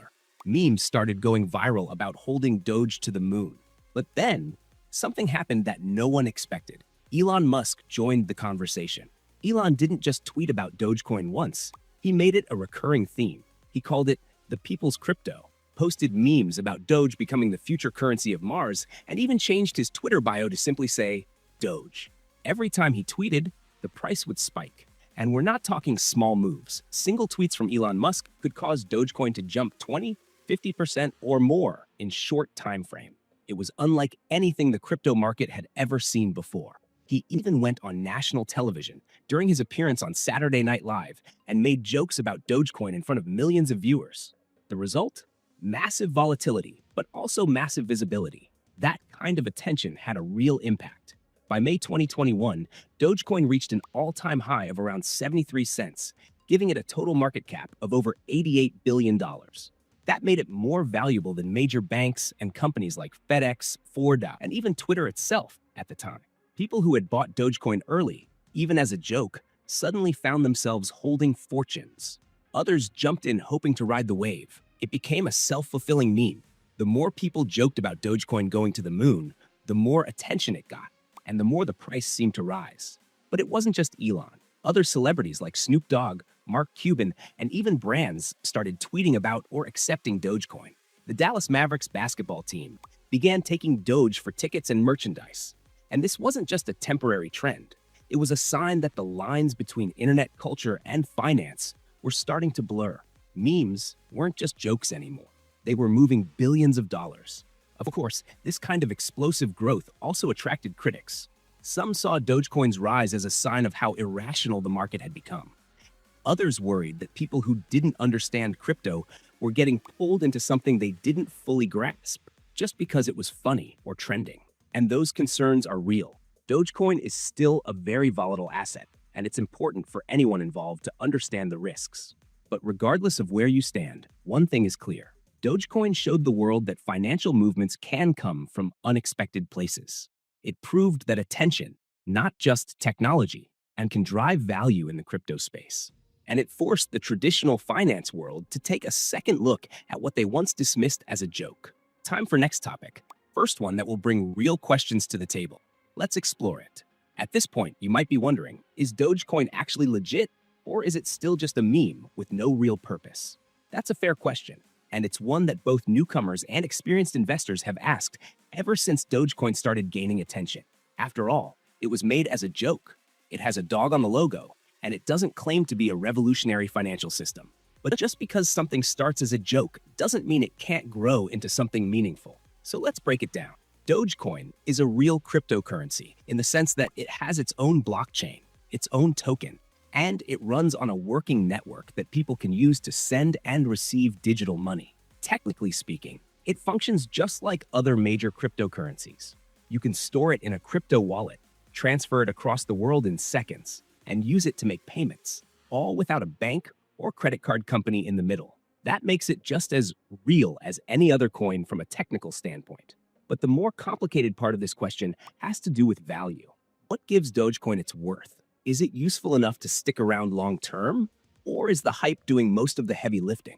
For some people, Dogecoin's value comes from its active community, fast and cheap transactions, and ease of use. These features make it especially appealing for beginners who don't want to deal with complex wallets, high fees, or long wait times. And unlike other coins that are surrounded by complicated technical documents or confusing developer jargon, Dogecoin is easy to understand. That simplicity has helped it stay relevant, even as the crypto world has gotten more crowded. But critics have a different view. One of the main concerns is that Dogecoin hasn't seen much development over the years. While the code is maintained and updated occasionally, it doesn't have the kind of rapid innovation or upgrade cycles you'll see with projects like Ethereum. There's no big vision for smart contracts, decentralized apps, or financial systems. It mostly just does one thing, sending value, and it does that fairly well. But for some people, that's not enough to justify its long-term potential. Another criticism is that Dogecoin's price is driven more by social media and celebrity endorsements than actual utility. It tends to spike when someone famous tweets about it, then fall again once the excitement fades. That makes it risky for people who buy in expecting long-term growth. While it's true that all cryptocurrencies can be volatile, Dogecoin's price often moves in ways that have little to do with what's happening on its network. And then there's the question of supply. Dogecoin has no maximum limit on how many coins can exist. About 10,000 new Dogecoins are created every minute, which adds up to over 5 billion new coins every year. That's very different from Bitcoin, which has a fixed supply. Dogecoin's inflation model is intentional. It's designed to keep coins available and encourage spending rather than hoarding. But it also means that over time, each Dogecoin may hold less value unless demand keeps up. We'll cover this in more depth in the next topic. So, is Dogecoin just a meme, or is it a real cryptocurrency? The truth is, it's both. It started as a meme, but it works. It has real features, real users, and real-world activity. But at the same time, it doesn't have a clearly defined future or major technological goals, at least not compared to some of the more complex projects in crypto. Whether that's a problem depends on what you expect from it. If you're looking for a fun, easy-to-use digital coin, Dogecoin does the job. If you're looking for something that will power the next wave of financial innovation, it might not be the answer. Okay, but there's one more major skepticism surrounding Dogecoin, and that is the question of centralization. So let's explore it. One of the most important promises of cryptocurrency is decentralization. That means no single person, company, or government has full control. Instead, power is spread across a global network of users. But with Dogecoin, this idea gets more complicated, and it's something many people, especially beginners, don't fully realize. Let's start with mining. Dogecoin uses a system called proof of work, just like Bitcoin. That means miners, basically powerful computers, solve puzzles to add new blocks to the blockchain and earn rewards. But Dogecoin mining today is mostly done through large mining pools. These are groups of miners working together, and they dominate most of the network. Even more interesting, Dogecoin is now merged mined with Litecoin. That means most miners are really focused on Litecoin, but earn Dogecoin on the side. So in a way, Dogecoin depends on another network to stay secure. That setup makes mining less accessible for regular users, and it concentrates control in fewer hands, which is a potential red flag when it comes to decentralization. Then there's the developer side. Dogecoin doesn't have a big team constantly pushing out updates like Ethereum or newer projects. In fact, for years, the project had almost no active development at all. Only after Dogecoin went viral again did a few developers come back to maintain the code. Today, development is minimal, and there's no foundation or clear roadmap. That means only a few people are guiding how or if the project evolves. And what about ownership? This is where things really raise eyebrows. Studies have shown that a small number of wallets hold a huge portion of all Dogecoin. In the past, one single wallet held over 20% of the entire supply. No one knows exactly who owns that wallet. It could be a big exchange or maybe a private holder. But that kind of concentration gives too much power to too few people. If any of these major holders decided to sell suddenly, it could crash the market. When you put all of this together, mining being dominated by a few pools, development controlled by a small group, and ownership concentrated in a handful of wallets, it's fair to ask, is Dogecoin really decentralized? The answer is partially. It's open source, anyone can use it, and the network runs without a central company behind it. But it definitely has weak points when it comes to true decentralization, especially compared to more serious crypto projects with stronger governance and wider participation. This is why some investors avoid Dogecoin. They see it as fun and culturally iconic, but not strong on fundamentals. Others don't mind. They just want a simple, fast, and entertaining coin to use or trade. At the end of the day, Dogecoin still works. But understanding these risks helps you make smarter decisions. Because decentralization isn't just a buzzword. It's a key part of what makes crypto different from traditional systems. And with Dogecoin, it's important to know where those lines get blurry. All right, now after understanding all we covered so far, let's dive inside future outlook of Dogecoin. So far, we've explored how Dogecoin started as a joke, how it works, what it's used for, and the skepticism it faces. But now comes the big question. Does Dogecoin actually have a future in the crypto world? Or is it just a relic of meme culture that had its moment? To answer that, we need to understand where the crypto industry is going. The next era of blockchain isn't just about sending coins back and forth. It's about smart contracts, decentralized finance, NFT-based technology, tokenized assets, and real-world utility. Platforms like Ethereum, Solana, and Avalanche are pushing boundaries with tools that let developers build complex financial systems, games, apps, and much more, all on blockchain. So where does that leave Dogecoin? To be clear, Dogecoin was not built for that kind of ecosystem. It's not designed to run smart contracts, host apps, or interact deeply with other decentralized systems. Its focus has always been simple, fast, cheap digital payments. And while that has value, it also limits how much it can evolve. Dogecoin also doesn't have an official team or roadmap pushing new features like DeFi integrations or Layer 2 scaling. Compare that to Ethereum, which has thousands of developers constantly innovating. Dogecoin development, by contrast, is maintained by a small group of volunteers. Without stronger leadership or long-term vision, it risks falling behind, especially as newer, more advanced blockchains continue to rise. That said, Dogecoin does have advantages that could help it stay relevant. First, it has one of the strongest brand identities in crypto. Everyone knows the Shiba Inu meme. It's recognizable, friendly, and appeals to people outside the usual tech crowd. That kind of cultural power can't be underestimated. It draws attention, builds community, and keeps Dogecoin in the public conversation. It will also have that first mover entertainment advantage. Second, Dogecoin is still widely traded and liquid. It has listings on almost every major crypto exchange, from Binance to Coinbase. It also has merchant support through payment services like BitPay. Even Tesla has accepted Doge for merchandise. That means it's more accessible than many other coins, and it's easy for anyone, even beginners, to get started with. And third, Elon Musk still supports it. While celebrity hype isn't a substitute for technology, Musk's ongoing interest in Dogecoin and hints about using it more seriously in the future, especially on X, formerly Twitter, keeps investors' eyes on it. So can Dogecoin compete? Maybe not as a tech platform, but possibly as a payments-focused coin, a kind of digital fun money for the internet generation. If future upgrades improve scalability or add basic smart features, it might even expand its role. But without real innovation, Dogecoin likely won't lead the next wave of crypto growth. It'll stay in the ecosystem, just not at the cutting edge, promising technology. In the end, Dogecoin's staying power depends on how the community evolves. If developers return and push forward new ideas, or if it finds a killer use case like social tipping or microtransactions on major platforms, it could surprise people again. But even if it doesn't, Dogecoin has already proven something powerful, that culture, fun, and simplicity still matter in a world of complex finance. And that's a lesson the entire crypto industry can learn from. Wow, you made it to the very end of this ultimate guide. I can see that you are serious about your crypto education. If that is the case, make sure to check one of these 2 videos you see on the screen right now. World of crypto is moving faster than ever before, and it is perfect time to position yourself and secure your future, and not just by investing. Amount of people that understand crypto is really small, and amount of experts is even lesser. So I would suggest educating as much as possible before financial world changes completely. Hope you enjoyed the video, and I will see you in my next video.